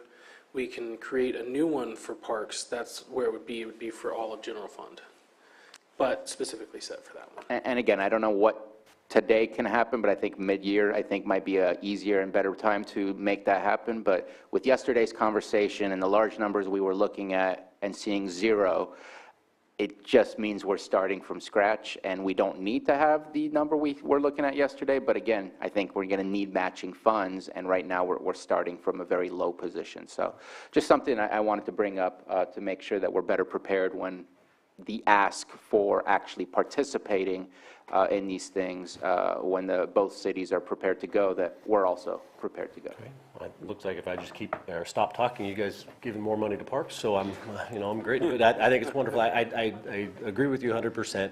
And the majority, I think, historically of park improvement funds have come on a year-to-year basis, and that comes back to the capital improvement plan on facilities, but a similar capital improvement plan for parks that will come as a result of the Parks, Recs, and Trails master plan that would include a 5-year plan, so that we have a vision for what's going to be done. And I would love to have a specific, set aside, I don't even know what the term is here, but another budget unit for those capital projects. So great. Yes, I just wanted to ask about not ask about it, but just kind of make a comment. I know where we're at with John T. Klaus, know exactly where we're at, and if, once and if we get past that hurdle, we're in a position to possibly have a revenue-generating opportunity. And I know that I think a couple years back, we talked about the plan or some of the business plan, and that's probably included in this. Well, it is, and I didn't, just for the sake of time, I didn't go through all the goals, but that is one. Specifically, John T. Klaus property phased master plan is what I had down here, and phased, I think, is the important part to that. You know, that when we have the ability to open up to the public, you know, let's get the initial opening, you know, phase one, and what can we develop next? That would be phase two. So essentially, you know, a business plan for a park. It's, you know, it's a master plan is really what we're talking about there, but separate from the countywide, you know, overarching master plan specific to that park, having a master plan. But the revenue generating piece certainly is something that we need to discuss. You know, what might that look like within the you know, within what the property was or will be granted to the county for. So absolutely, that would be coming to the board for consideration. Okay. And the other thing I think you said we'll talk about later, so I don't want to ask about that. Any questions about this from the public? These items? Sorry. All right, we'll bring it back, and then I think you have a couple more. Yes, I do. So moving on to museums and Museum Improvement Fund, two budget units, 7201 and 7202, budget manual, page D273. So museums, this is basically the staffing and operations for the three museums. Staffing at about 265,000. That accounts for one permanent curator, a three-quarter permanent assistant curator, extra help of about 8 or so. And I want to take the opportunity to highlight the volunteers who are a huge part of that. So that's not included there because they are just that, they're volunteers, but they're a huge part of the staffing. Services and supplies, just a few things to highlight. There's going to be a network switchgear with IT that's included in there that's unique this year, and then 6,000 for display cases. But the heavy hitter there is 50,000 from marketing, I'll say from marketing and economic development, budget unit 1892. That will be used for a variety of different reasons or purposes. One is virtual exhibit improvements. Another would be brochures and advertising to surrounding areas to bring, you know, highlight the fact what the museums are, what are the museums we have here to the surrounding communities, as well as a cultural heritage tourism program. So I won't be able to speak too intelligently, to be honest, about these, but I am going to be having the curator come back here to give a presentation on that, because it's in the museums world, that's a unique source of funding, and I think it's important for you to know what that money is being used for. So that will be forthcoming, but that's the general plan for that money. Few goals that I will touch on here, really the ones that I already mentioned, but one other one is the continued project development of the Lake Como family public art sculpture to be placed right down here in Courthouse Museum Square. I can segue, using that as a segue into the Museum Improvement Fund, budget unit 7202. We have about $40,000 in reserves for that specific project that came from donations, so we're building that up. We've applied for a number of grants that unfortunately we just have not received, but that doesn't mean we're going to stop trying. And then also we have about $13,000 in just general exhibit improvements that are in that budget unit 7202. So with that ends all of my budget units. So happy to answer any questions on museums.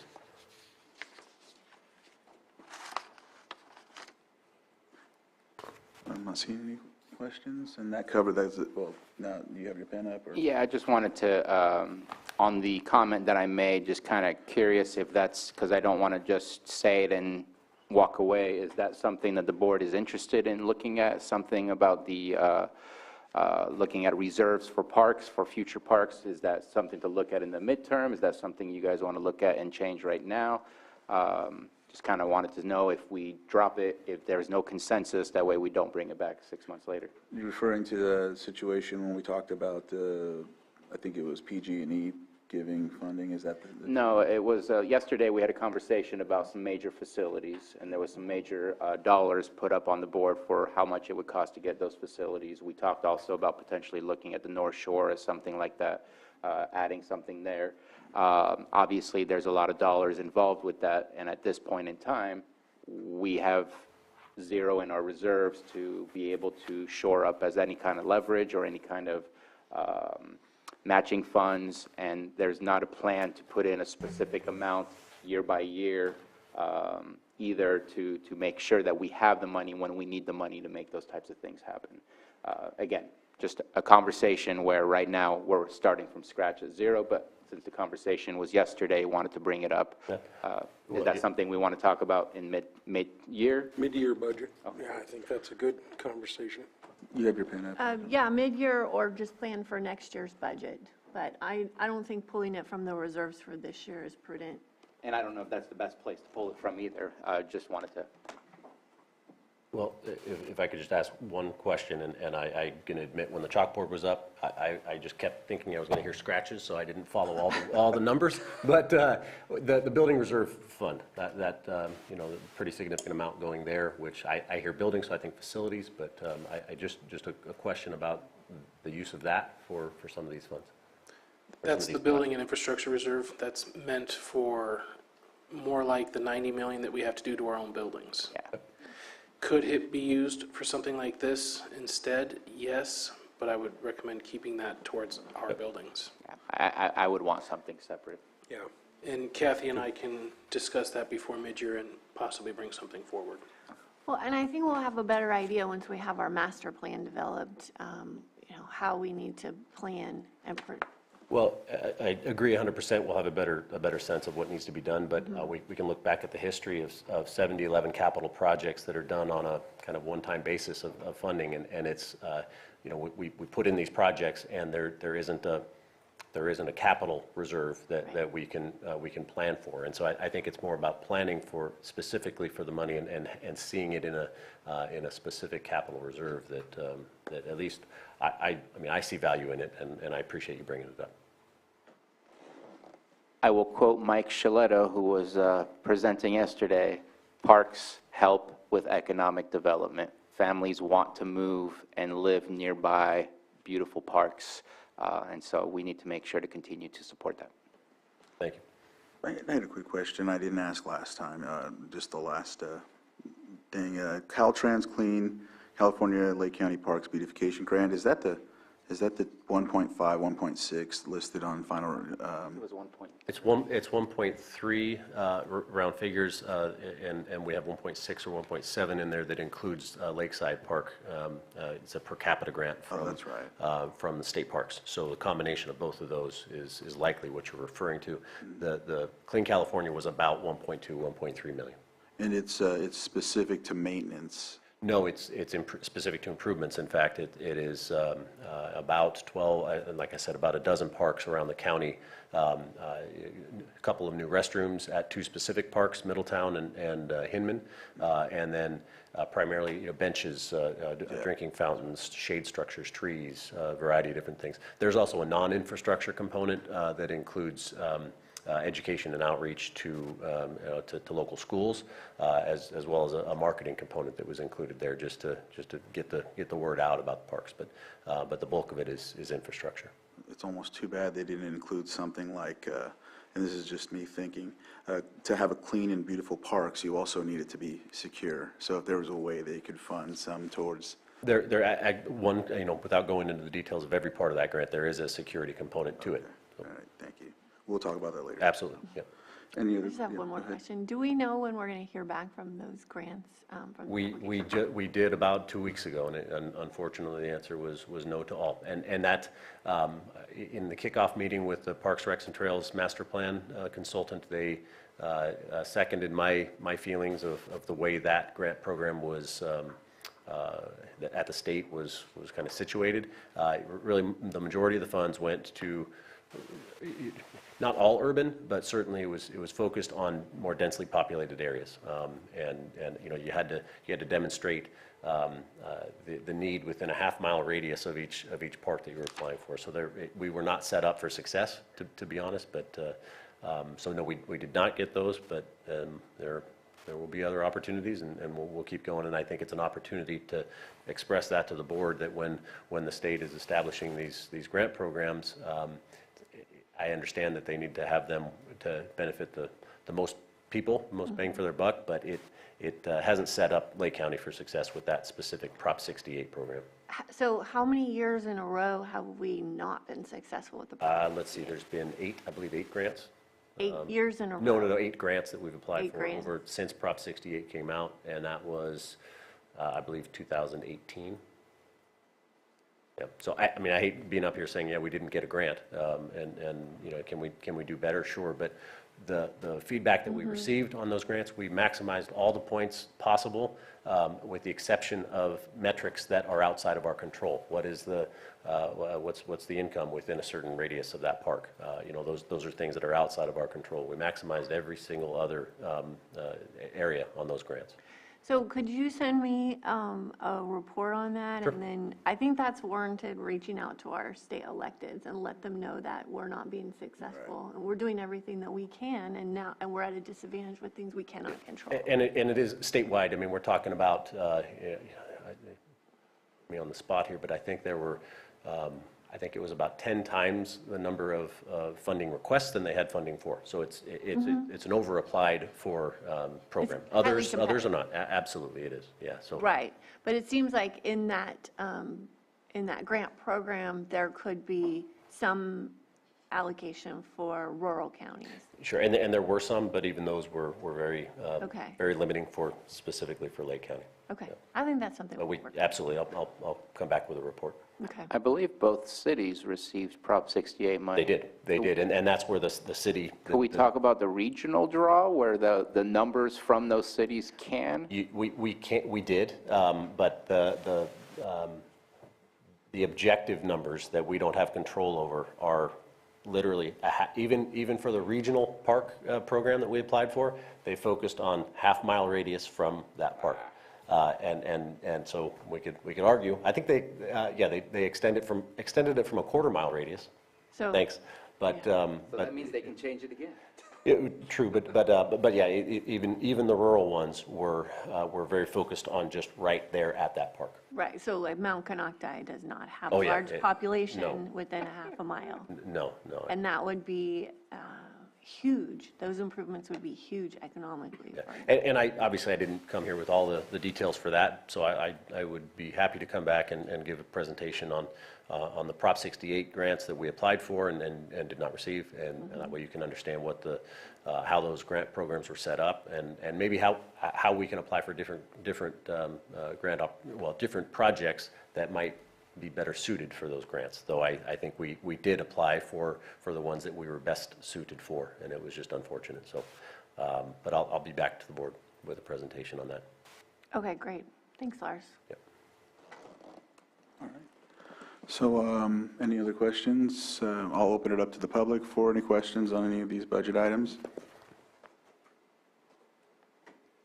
All right, so I'll bring it back to the board for action. So we'll get it clear, we're going to do all these, but we're going to do it individual motions per budget unit? Or we you can do them all? All six We at could do all once. 6 of All those, right. yeah.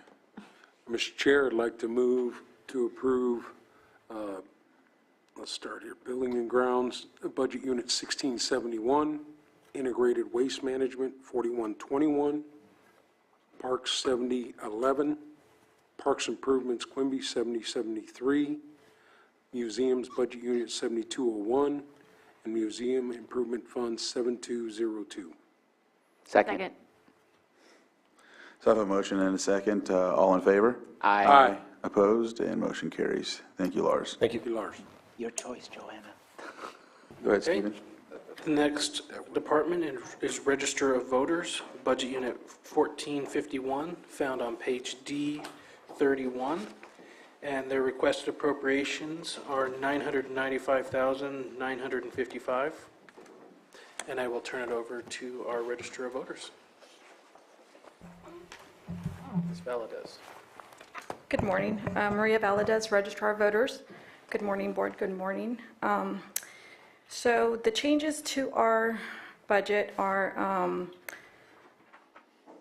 increases like everybody else to our salaries and benefits, but also we have a decrease in our revenue because, as you know, we're a general fund and we don't bring in much revenue.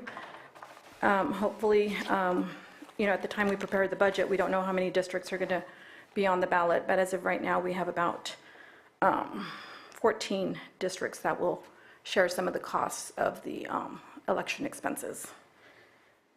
We're a department where we have 4.5 full-time permanent employees. We recently are losing one of our 0.5 employees, but thankfully we were able to turn around and we'll be filling that position shortly, in about a week. We use a lot of extra help, but we also rely on a lot of departments to assist during the elections. I'd like to thank admin, Steve and Sarah, for always helping with our budget questions and assistance.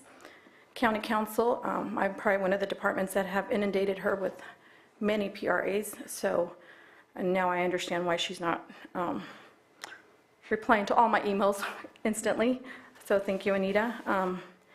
During election time, we have the collaboration of the IT department, Buildings and Grounds, Library, Child Support Services, as well as the Auditor's Office. IT provides services to our office during election time. Buildings and Grounds deploys our vote by mail ballot drop boxes and then brings them back in after the election. The Library and Child Support Services allows us to use their facilities to have the drop boxes located at their locations, and the Auditor's Office is always helpful with assisting us in getting any emergency checks needed to make payments and make sure that our ballots and our sample ballots get mailed in time. I think that's it. I don't have anything else. Any questions? All right. Supervisor Sabatier? Yeah, just quick question. I think you explained it, but I'm looking for a little bit more. Like historically, this is a very low revenue that we're looking at. And I'm looking back 4 years ago when there was another general election, and it was like 184,000. Was there something else that you were receiving from the state that this year you're not planning to receive? Well, we have a couple of contracts with the state where we can seek reimbursement for certain items that we buy specifically for election-related stuff. But, I've kind of bought what we needed, and we do try to get reimbursement. I think we just received in August about $16,000 from last fiscal year that asked for reimbursement. But, yeah, other than that, we usually don't get any. State, usually if I do some SB 90 claims, which we haven't received any fund for. I think there's about $25,000 out there that we're still expecting and hoping to receive. Okay. But other than that, no, we don't. So the expectation is for the county and the cities to be paying for the election, or the special districts and school districts and whatnot. That would be your only revenue at this point in time? That's our only revenue that we have, other than, a few other, like when vendors purchase, or candidates purchase their voter files or candidate statements, but that's about it. Okay. Thank you. You're welcome. All right. We'll open it up to the public if there's any questions from the public. All right. Not seeing any hands up, I will bring it back to the board for action. Mr. Chair, I move that we approve the Registrar of Voters Budget Unit 1451 as presented. Second. I have a motion and a second. All in favor? Aye. Aye. Opposed, and motion carries. Thank you, Maria. Thank you.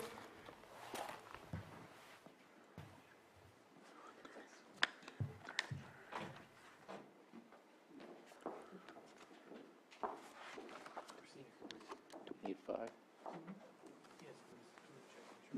Yeah, we'll take a 5-minute break. 5 or 10? 5? 5. We'll take 5 minutes.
had the flick power to make it there. Because I always end up handing them out, and then I have nothing left, and there's nothing that reminds me to pick them up. This will remind me. All right, you're now on. You are on. All right. So we will move on to the next budget item. I'll give the floor to Stephen. All right, next up is Building and Safety Budget Unit 2602, found on page D139, and their requested appropriations equal $3,048,604, and I will turn it over to the department head, Mireya. Hello, Mireya Turner, Community Development Director. I just wanted to go over a few highlights of what we have accomplished this year and then some upcoming things for this budget unit or this division. We have building inspectors that have achieved certification in the B1, which is the residential inspection.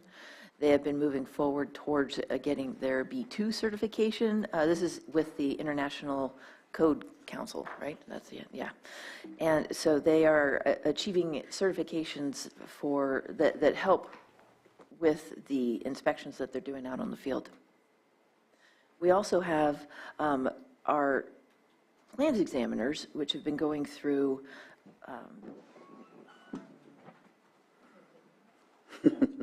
they've already achieved their certifications for residential plans examinations, and they are scheduled for next week to take their commercial or the high-rise structure certifications.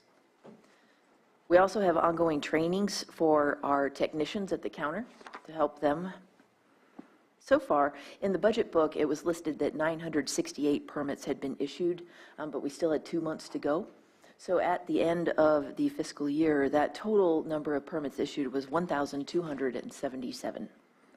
So when you come upstairs and you see everybody busy, we're getting things done up there.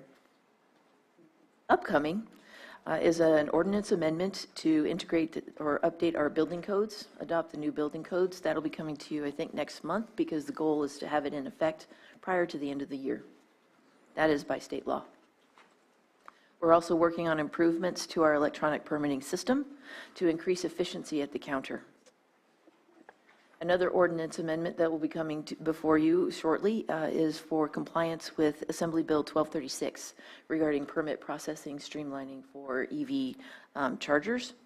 And I just wanted to make a note that the purpose of this ordinance is to codify the county's efforts to streamline permitting processes in this area. We're already doing that. We went through the checklist, and there's like 4 things that you're supposed to be doing. We're already doing all of those. This is just getting it into our code. 5 years in the making. It'll be wonderful when it's done. Check. On our wish list for building and safety, it would be really great if in the future, near future, as soon as possible, we could be enabled to accept credit card payments. This will be helpful both at the counter as well as when we are able to roll out our public fronting electronic permitting portal so that we can start getting these things online, including the payments. This is exactly what Ms. Saterlin has been waiting for someone to say. I purposely did not turn and look at her because I know it's been a challenge in getting that done. And that concludes my update or my presentation for Building and Safety, Budget Unit 2602. Any questions? Go ahead. Yeah, I was looking at you, sorry. And I was thinking about what I was going to say. I have a hypothetical. I hope that this year we can really, not individual homes, but really start working with developers for new subdivisions and things like that. How prepared with the staffing are you for those types of projects to come to you? What is the capacity for that? At this time, the County of Lake has not made any sort of amendments to streamline multifamily residential development. That was a project that I actually worked on in Ukiah, where we set up some standardized objective design and development standards with the understanding then that multifamily residential development would become ministerial. Currently, since we haven't done those updates, multifamily residential will most likely need to go through the discretionary permit process. And so we do have staff to do that. We have planners to help with that. And then after that process, it would then go on to the building permit process. I believe that we do have the capacity with the plans examiners and the building inspectors to take care of that. If not, then we would, it wouldn't take too long for us to send out an RFP for outside plans examination. Okay, happy to hear that, because I hope those are some of the things that we'll be seeing in the next 6, 9, 12 months. Just something I'm always looking forward to. Yes, we are currently working with developers because a lot of multifamily residential development takes advantage of grants that are out there. And so we are in communication with developers as they reach out because they need paperwork from the county to qualify for these grants as these grants periods come up. So I was just actually communicating with one of them today, and we'll be working on it's called a TCAC form later on this afternoon. And this includes single-family unit homes for like subdivisions as well, not just multi-family units? Single-family units would be processed individually if in a subdivision, unless a subdivider actually came with both a subdivision or a whole blanket plan, I guess, for single-family residential homes. We have looked in other projects, large renovations for commercial transient occupancy, to see where we can combine our permits so that we're charging fewer fees. That, is money talks when you're trying to develop this housing. And so we are always looking for ways that we can meet developers of multifamily or in our commercial industry, how we can assist them to get back up and running or to update their infrastructure. Thank you. All right. Oh, sorry, Jessica. And then I just want to follow up with a capacity question. So we've got the home hardening program, and I know we have a meeting scheduled to talk about the impact that that's going to be on your department. Ramping up to do 500 homes in 3 years is a lot. So just wanted to remind the board that we've got that coming up too. The first year should be 25, but then ramping up steeply to finish 500 by the end of year 3. I am actually looking forward to that conversation because it looks like there is funding available. So yes. One of the things we need to keep in mind is we do have a number of unfunded positions this year. So we may look towards outsourcing some of that work just to bring on extra help for these projects that are sort of one-timers, even though it's a 3-year period, rather than increasing our staff. Yeah, I think that's a good strategy. It's just going to be incredibly important that everything is just moving through fast so that we can hit those milestones. Great. We'll start working to get ready. All right. I was really glad to see that you all were already ahead of the game in the EV streamlining. Golden State Finance Authority reached out to me about it, and they sent an email, and you guys were like, we're already doing it, so we're good to go. Thank you. They've been bugging us to pass 1236 for a while, so yeah, it'll be great. Okay. Are there any other questions? All right. We can move on. Pass that budget? Oh, we got to do it all together. Oh, good. Johanna's making us. Fine. That's how I was hoping we would do it. Thank you. So the next one are budget units 2603, 2604, and 8475. This is all within code enforcement. We have been sending our staff to CASIO, which is the California Association of Code Enforcement Officers, for trainings. This includes cannabis and non-cannabis related topics. We're continuing to target the long-term violation areas, as well as pivoting quickly when needed for hotspots as they arise. In code enforcement, there were a lot of long-term long-term violations that were on our books, and so with the resources that we do have, we have been getting some of those updated. But we also have to pivot quickly when we have new top priorities. There's always a lot of top priorities in code enforcement. And so when there's a public health and safety threat or something like that, we do pivot. But updating and getting a lot of our older violations up to date is a continuing priority. We do have a technician in code enforcement who has been very helpful with that. And so ongoing, her focus on that area, as well as the return of another code enforcement officer who's been on leave, I think will really help us, especially since, we're getting into the winter months when we can really start focusing on what's been on our plate for a while and just get back up to date. Currently, we have 1,279 open code cases. 218 of those are cannabis related, so the 1,061 are not. Those are other. On an average, we get about 5 code complaints per day. 3.5 of those on average results in an open case. So we're busy. Code enforcement. Upcoming. How many do you close per day? That number fluctuates, obviously. Depends on, everything's on a case-by-case basis. Some are easy, some take time. So I do not have a statistic to provide for you. But it's growing, or it's kind of doing this? Your case total load. cases? So we are working through the backlog and the new cases as well, and we're closing up more cases than we did in the past. So we are accomplishing. We are making accomplishments here to bring more properties into compliance, and now that we have more officers and we are past the training part and everybody is trained and up to speed, we can move in a better direction to be more expedient, more effective, and more efficient. One of the things I wanted to express appreciation for with our code enforcement staff is that they're proactive towards self-abatement first.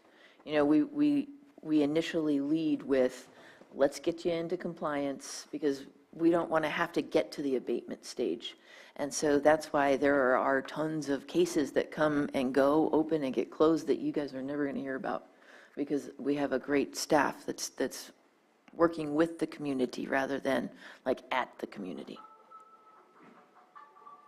Upcoming, we are continuing to fine-tune our case management system to be able to keep better track of progress and to be able to communicate easily. I was going to mention it later, but it should lead with this. We do have a community development technician now on staff who is our central complaint person. We've also made her our central Public Records Act request person. So anything that requires follow-up and time-sensitive response, we now have a single person for that. She takes a lot of the complaint calls, some of which get routed to code, others get routed, to other divisions. But that is one step that we have implemented to increase our efficiency, to make sure that complaints are not just lost. One thing we're looking forward to is getting the third-party citation processing services up and running. I think that this is still in legal review right now, but this will help us to implement our administrative penalty side. We're also looking to purchase laptops and mobile printers to put in the vehicles for code enforcement officers. This will enable them to issue citations on site instead of having to drive all the way back to the office, do the paperwork there, and then go back out there and post the property. We'll have them equipped to be able to be much more efficient out in the field.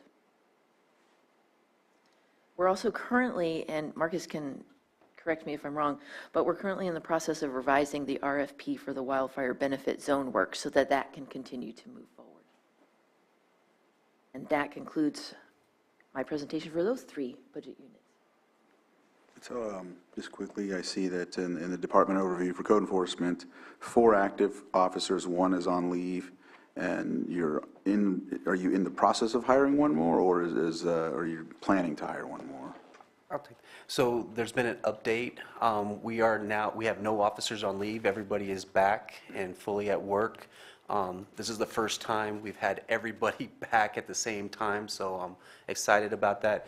So we have 5 code enforcement officers and 1 supervisor and 1 manager. So we're and 1 open position. So we have more staffing than there's been in the last 3 to 5 years, and everybody's back at work, and so 4 of them are fully trained now, so we're ready to move forward and push through the caseload here.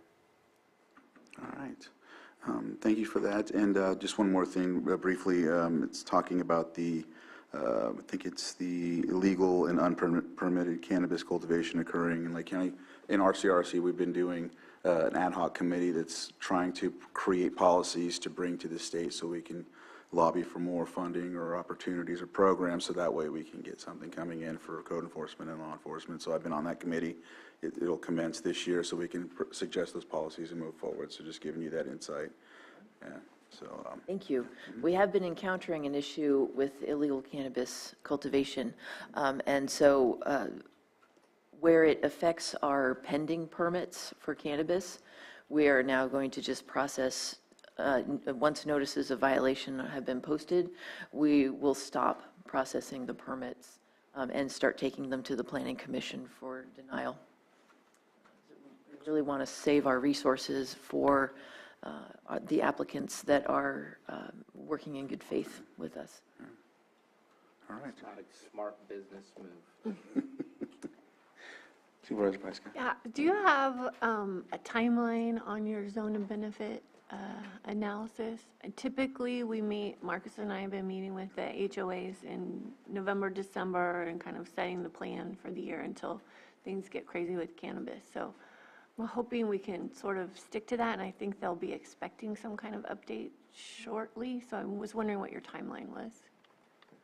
So initially this week, I was supposed to start out by sending an email to schedule that meeting. Unfortunately, we had several major events through the early part of the week that distracted or diverted our attention, some major cannabis issues that we needed to attend to. But I'll be sending that email out today and scheduling a meeting with them to discuss the status of the RFP and how we're going to be moving forward with that program.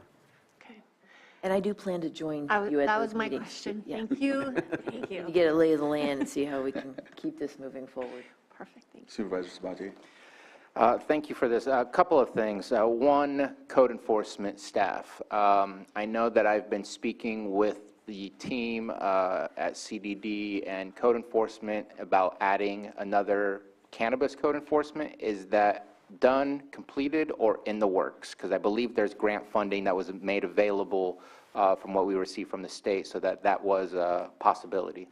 We've had discussions with Patrick, but we haven't gotten anything decided yet. Okay. And so that, have we created the position? Is that in the position allocations? Yes, but I will Okay. follow up on that. Thank you. Yeah, I do remember talking about that before. So I'll work with Patrick in the administrative office to see what we can do about that. Thank you. And I'm looking at Mr. Carter. Would that be something that eventually we just change in our mid-year, or if that's something that's already in the works, that's something we need to kind of put in for this?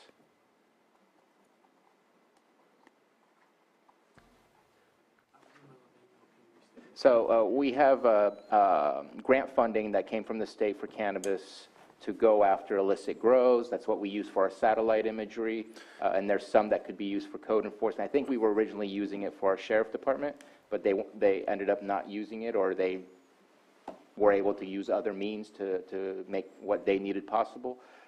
Spoke with Mr. Sullivan, who said that he got the okay and approval from the state, saying it can be used for code enforcement. And conversations are still happening, and to me, it's a safety issue that we have one person sometimes, and I know that it also takes away from other code enforcement to have 2 people at a time, but if we could have 2 cannabis officers, I would feel really good about that, and I think we could accomplish a whole lot more, but it would require a position allocation and obviously a change in the budget. So we'd actually increase the position allocation as well as the revenue received from. And so my question to you, is that something that we would do? We can do it today? now, but it would be best at mid-year so we have time to truly plan for it. Okay, that was my question. There were also ongoing discussions about the option of a portion of that grant funding going towards the district attorney's budget, which, you know, if we're citing these things and we're Let's it'd be finish nice it to up. have some, follow-up, though, so that the resources in district attorney's office are also important. Okay. But I will touch base with Patrick. To me, it's something that's would be amazing if we can make that happen, so. Okay. And then my second question is, I believe that there, and I didn't see it in your narrative or summaries, but I believe that safety for your code enforcement officers is embedded in this as far as like uniforms, potential pepper spray, or whatever else is needed for the safety. And obviously that comes along with training and things like that before that can be put out in the field. But just wanted to make sure that that was part of the line items. Yes, and not only that, but we have trackers, GIS trackers, GPS trackers, so that our code enforcement officers are out in very, very remote areas of the county. And so in case they have anything from car trouble to any other kind of emergency, this will help us to know where to start looking for them. No, that's Get out awesome. there to help them. Because we ask them to go out in the middle of nowhere at times, and so I think that's really important.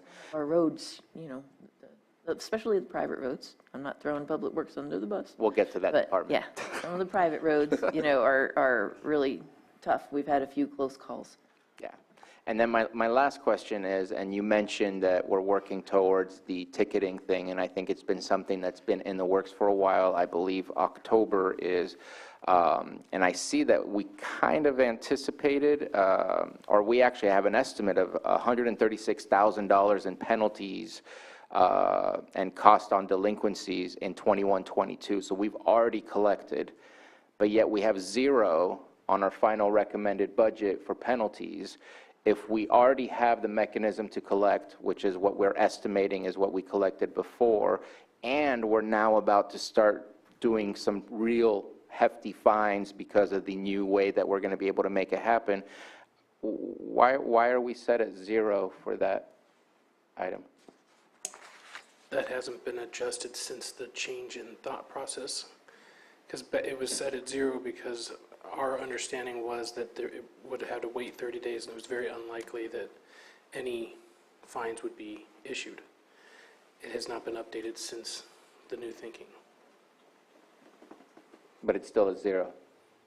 That's what I'm saying. It hasn't been updated since we've made that change in the way of doing things. Okay. So it can be changed right now or at mid-year. If it's a revenue side, it doesn't need to be updated now. You can still receive the revenue. You just can't spend more appropriations that are already listed. So they should not outspend their appropriations before mid-year, so mid-year is okay. Okay. Well, I think I'd love to see that number be on there. That way we can maybe even increase your capability of what your abatements funds look like. But I also know that you don't usually typically use all of your abatement funds, which is something I keep pushing for.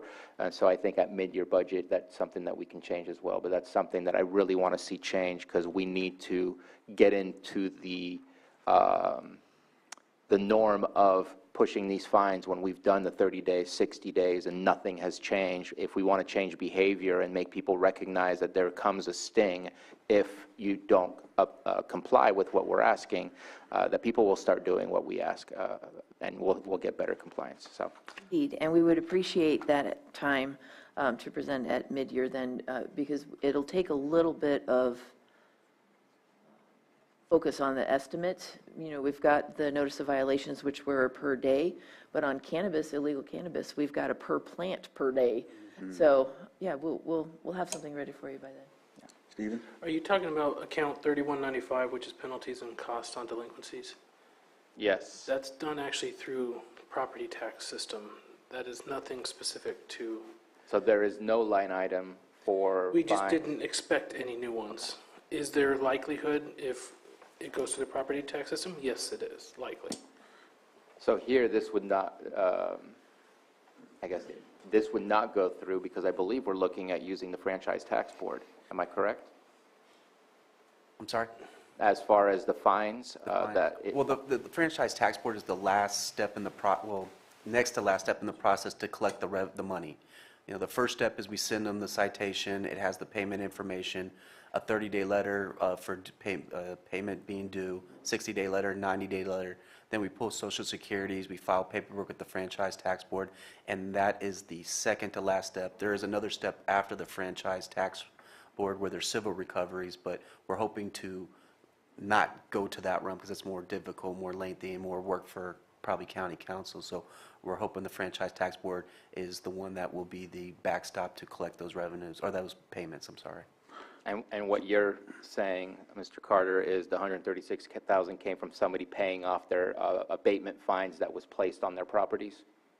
Gotcha. Kathy? Yeah, those are the ones that go through the property tax system, and those would be dependent on the department submitting those to the auditor's office to place on the tax rolls. In the last 2 years, there's been none that have been placed for nuisance abatement on the tax roll. So these would be some that were like 3-4 years previous. There may be balances out there that take time to get through the tax roll, but it's my understanding that they have other mechanisms in which they're collecting these, so they've opted not to put them on the property tax roll at this point.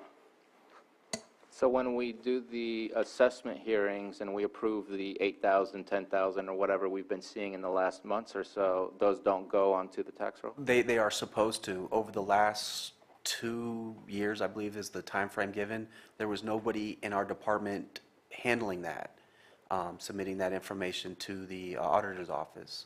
And this year that did occur. There was a last second issue where we were not able to, where it was put on my desk and we were not able to get that information in a timely manner to the auditor's office. And we're just going to basically wait till next year and put those on the roll next year. So the things we approved are still going to make it onto the... They'll be on there next year for sure. There was I guess we didn't understand the process fully, and then when the information came to me, there wasn't sufficient time to get it there so that we were complying with their time frame. So we were in a position where we're just going to have to wait till next year to put those on the direct charges on the tax roll. Okay. Thank you. But that needs to happen, and we did put internal controls and systems in place so that next year that will not be an issue, and we will make sure that that does happen. And the zone of benefit violations, when are those going to be added? That's going to have to be next year. So that was a surprise too. I didn't know that was going to be part of the direct charges when I saw the information. So that'll have to be added. So it looks like those penalties are just accruing. I think initially it was a $100 assessment. So I think they're accruing like 10% penalties each year. But like I said, prior to us, 2 years before, nobody had been submitting this information. So you have a gap there where certain information, any abatements done within those 2 years that should have been entered as a special assessment, that did not happen. I have a quick question, and I'm sorry, I think I'm getting in the weeds here. Do the people who have been assessed know that they've been assessed and that they can pay this off? Because you just mentioned a 10% interest. I'd hate for you to hold on to something that gets interest when somebody doesn't recognize that they have the capability of paying it off. It is my understanding, and maybe there might be more educated people that can chime in on this, but I believe it's something that's part of their tax bill. It's reflected on their tax bill. So once it's on the tax roll, then there's the 10%. But we also send them a notice of assessment letter too. So for the hearings, we send them a notice of assessment. And what we're actually implementing now is we're going to be sending them bills. So after we record the lien on the property, we'll be sending them a bill saying you owe this amount of money, and hopefully that'll be a mechanism to compel them to pay this. So that's another part of another new mechanism that we're introducing, a bill saying you owe this amount of money to us. So it'll be a form letter that we send out and it'll be a record that we keep in our department. Okay. And same as the kind of the tax auction, the idea is not to sell someone's property. The idea is not to fine somebody. We want compliance. We want people to maintain their property and everything. But if you're going to do the work that some other responsible homeowner is not doing, I want to make sure that we get repaid for the work that you're doing specifically for that private person. That's why I bring it up, because it's a loss of revenue if we don't have those mechanisms in place. So thank you for explaining. You have a hard stop at 12. We're at 11:50, so just giving you that insight. I just say we understand that as well, and for the future viability of the Code Enforcement Division, we know these are necessary functions that have to occur. So we understand this. We understand the importance of this. So we are taking strides and measures to make sure that these things happen. All right. Anything else to add? Thank you. So before I start my last planning one, I was negligent in actually extending my sincere thanks to the administrative office for their assistance. My transition to the position of director took place sort of really at the tail end of this budget process, and the administrative office has been very helpful in sort of identifying areas that needed some focus and some fine-tuning, as well as trying to bring me up to speed on a budget with multiple budget units for a pretty complex department. So I'm very thankful to them. Last is planning, budget unit 2702. We have 6 planners. I integrated Cannabis into this as well because this is the planning division. Cannabis is a section of it. So we have 211 open projects. 126 of those are Cannabis. We have been getting ongoing classes from UC Davis and also outside sources for CEQA trainings. Those are ongoing for all our planners that are willing to, that can attend them. We also have a third-party contractor or planning support for our cannabis permits. Our cannabis task force is in full swing. We're meeting every other week. It's a really good team that you assembled, and we do have ongoing public input at every meeting. So they're making good strides now. That we started with a sort of an introduction on this is our permitting process. This is how things work here, so that they can start looking at ways to update the cannabis ordinance. We have implemented a cost recovery system to capture our time that we spend on current planning projects. This is to make sure that we're not losing revenue based on the time. However, it's important to note that that is limited to current planning projects. So subdivisions, use permits, design review, things like that. It's not covering things like long-range planning or interdepartmental environmental analysis. There are projects that we take in that we work on that do not have a cost recovery option to them. But for the last at least a month, all of our planners have been capturing their cost recovery time so that when we get our next accountant technician up and running and that will handle accounts receivable, we're handing this over so that we can get caught up and make sure that prior to operation on approved permits, all fees have been paid. That will include our use permit or our current planning fees.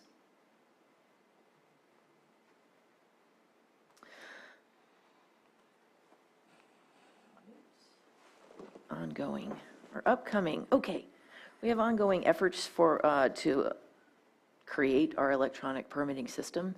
In planning, this was a top priority, but I actually moved it to the back burner because building and code were experiencing glitches, and I thought it was more important to get these two systems up and running before we handle planning, so that our staff person who's embedded to work on this system wouldn't be bouncing back and forth, and we wouldn't have continued frustration or issues at the counter.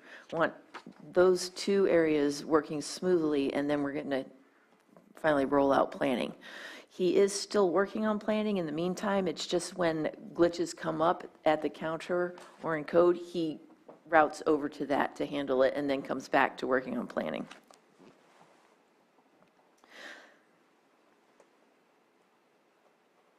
We will be looking at next year's budget for ongoing educational opportunities for the planners, both through the American Planning Association, which has like a special niche for young planners, which just happens to be like most of our planning staff, as well as ongoing education for our more seasoned planners. So this is a great association to participate in. This year, I think that the former director had talked about it, but it wasn't in the budget. So I'm actually, I'm looking for it for next year.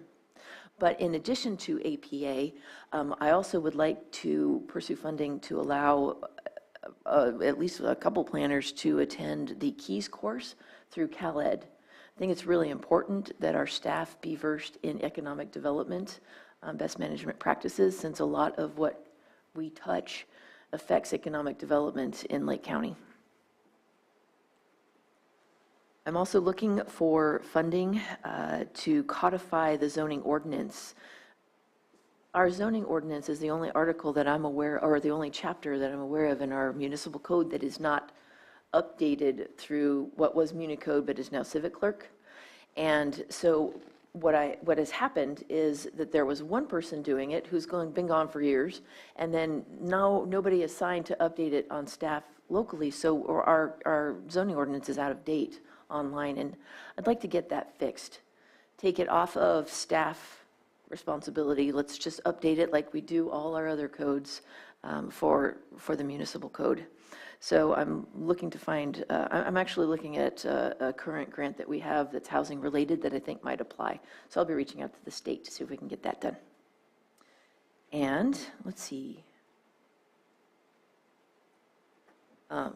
Lastly, just it's on my radar to start finding either staff resources or outside resources to start working on our safety element for our general plan. When the general plan was adopted in 2008, updating the safety plan as soon as possible was actually part of that, but it hasn't happened. So that is a priority in our department. We're really excited for the placement of a climate resiliency officer, and as well that the Office of Emergency Services has been working on now the local hazard mitigation plan, because all of those will inform each other, as well as the community wildfire protection plan. These are all part of and touch the safety element update for the general plan, and also cognizant of our need for updating our local area plans. So working on that too. And that concludes my presentation for planning. Supervisor Sabatier? So that last part, I had a question. In your summary, you say update Clear Lake Oaks area plan. That was a surprise to me, actually, because that's not our oldest one. I'm glad But I it's saw that surprising you. I saw that in the budget and decided I wasn't going to highlight that one because I'm thinking Cobb or one of our older ones. I So believe Middlesbrough is Lower Lake. Lower Lake. Yeah, I believe Lake? last time we made a decision, it was to focus on Lower Lake, or maybe we need to bring the conversation back, but at least that was the last direction from the Hey, you say board. Lower Lake, I'll do Lower Lake. That's okay. I'm good. Lower with Lake's that. 1 year older than Cobb. Yeah. Yeah. So I just, that was one of the It's things. always I a wanted- robust Although discussion. I would be okay with Clear Lake Oaks, but I don't want Sorry. to, I know that these are older, so. And my last question for you is, and this is more of a global question eventually, but why do you need 4 unfunded positions? To me, unfunded is kind of a weird, I don't know. Like it's there, but it's I don't know not if there. it's a security blanket that you can turn them into funded, but it's nothing. And what it does is, when you look at your vacancies, it actually makes your department look like you have a higher vacancy because they're still part of the personnel allocation list, just unfunded. But what's the purpose? My understanding, and of course I'll defer to Stephen because he could probably give you a more complete answer, but when I was getting up to speed on the budget, it was a concern for having planners working on projects that we couldn't get cost recovery on. And so the administrative office is working with our department to sort of help us to look more fiscally responsible regarding our staff resources before those positions get funded. That's my understanding, but Stephen can correct me if I'm mistaken. That's a pretty good explanation. The other part of it is basically they're not generating the revenue to support the positions. And everything that is not generated is pure general fund after that. And general fund has, per the budget, promised $500,000+ to support their staffing, as well as some other budget units that support some of their staffing. So it's more of, there isn't the revenue at this stage to hire the positions.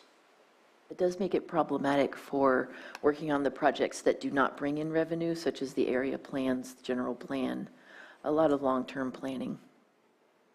All right. Well, my opinion, and I don't know how the rest of the board feels, it's an unnecessary fluff in our position allocation, and if we need to add positions when there's a need and there's the money available, to me, it just seems like that would be easily supported by the board, and we can make those things happen anytime we need to, but just the idea of an unfunded doesn't quite make sense as to, all that does is add a number somewhere, but it doesn't do anything. I know that we're at 12:01. Are you going to be okay on that hard stop? Or? This is a priority today, so once we're done, I'll get off and try, but. Okay. So any other questions from the board? And then anyone from the public? And I'm not seeing anyone in the chambers, but I do see a hand up. Betsy Kahn, if you can unmute, state your name for the record, and you'll have 3 minutes.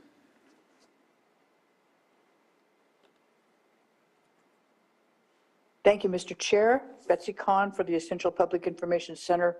It was around in 2018 that former Supervisor Ed Roby came before the Board of Supervisors to request the opportunity to update the Lower Lake area plan. The Cobb Area Council enabling resolution includes their intent to update their area plan, and both of those were circa 1989 or 1988. So they are the oldest, and they do need revision. All of the area plans need revision. Most of them are just atrocious. And as far as I know, the Clear Lake Oaks area is included in something called the Shoreline Communities Area Plan.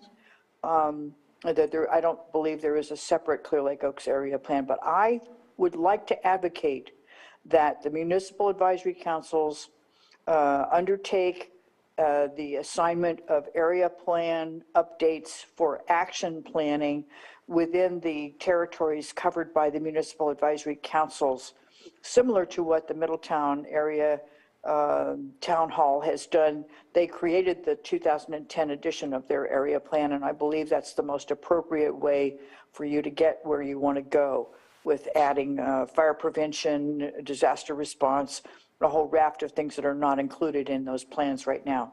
Thank you very much for your time. Thank you, Betsy, and you're exactly right. It's the shoreline area plan, like you said. Any other comments from the public? So I'll bring it back to the board for action.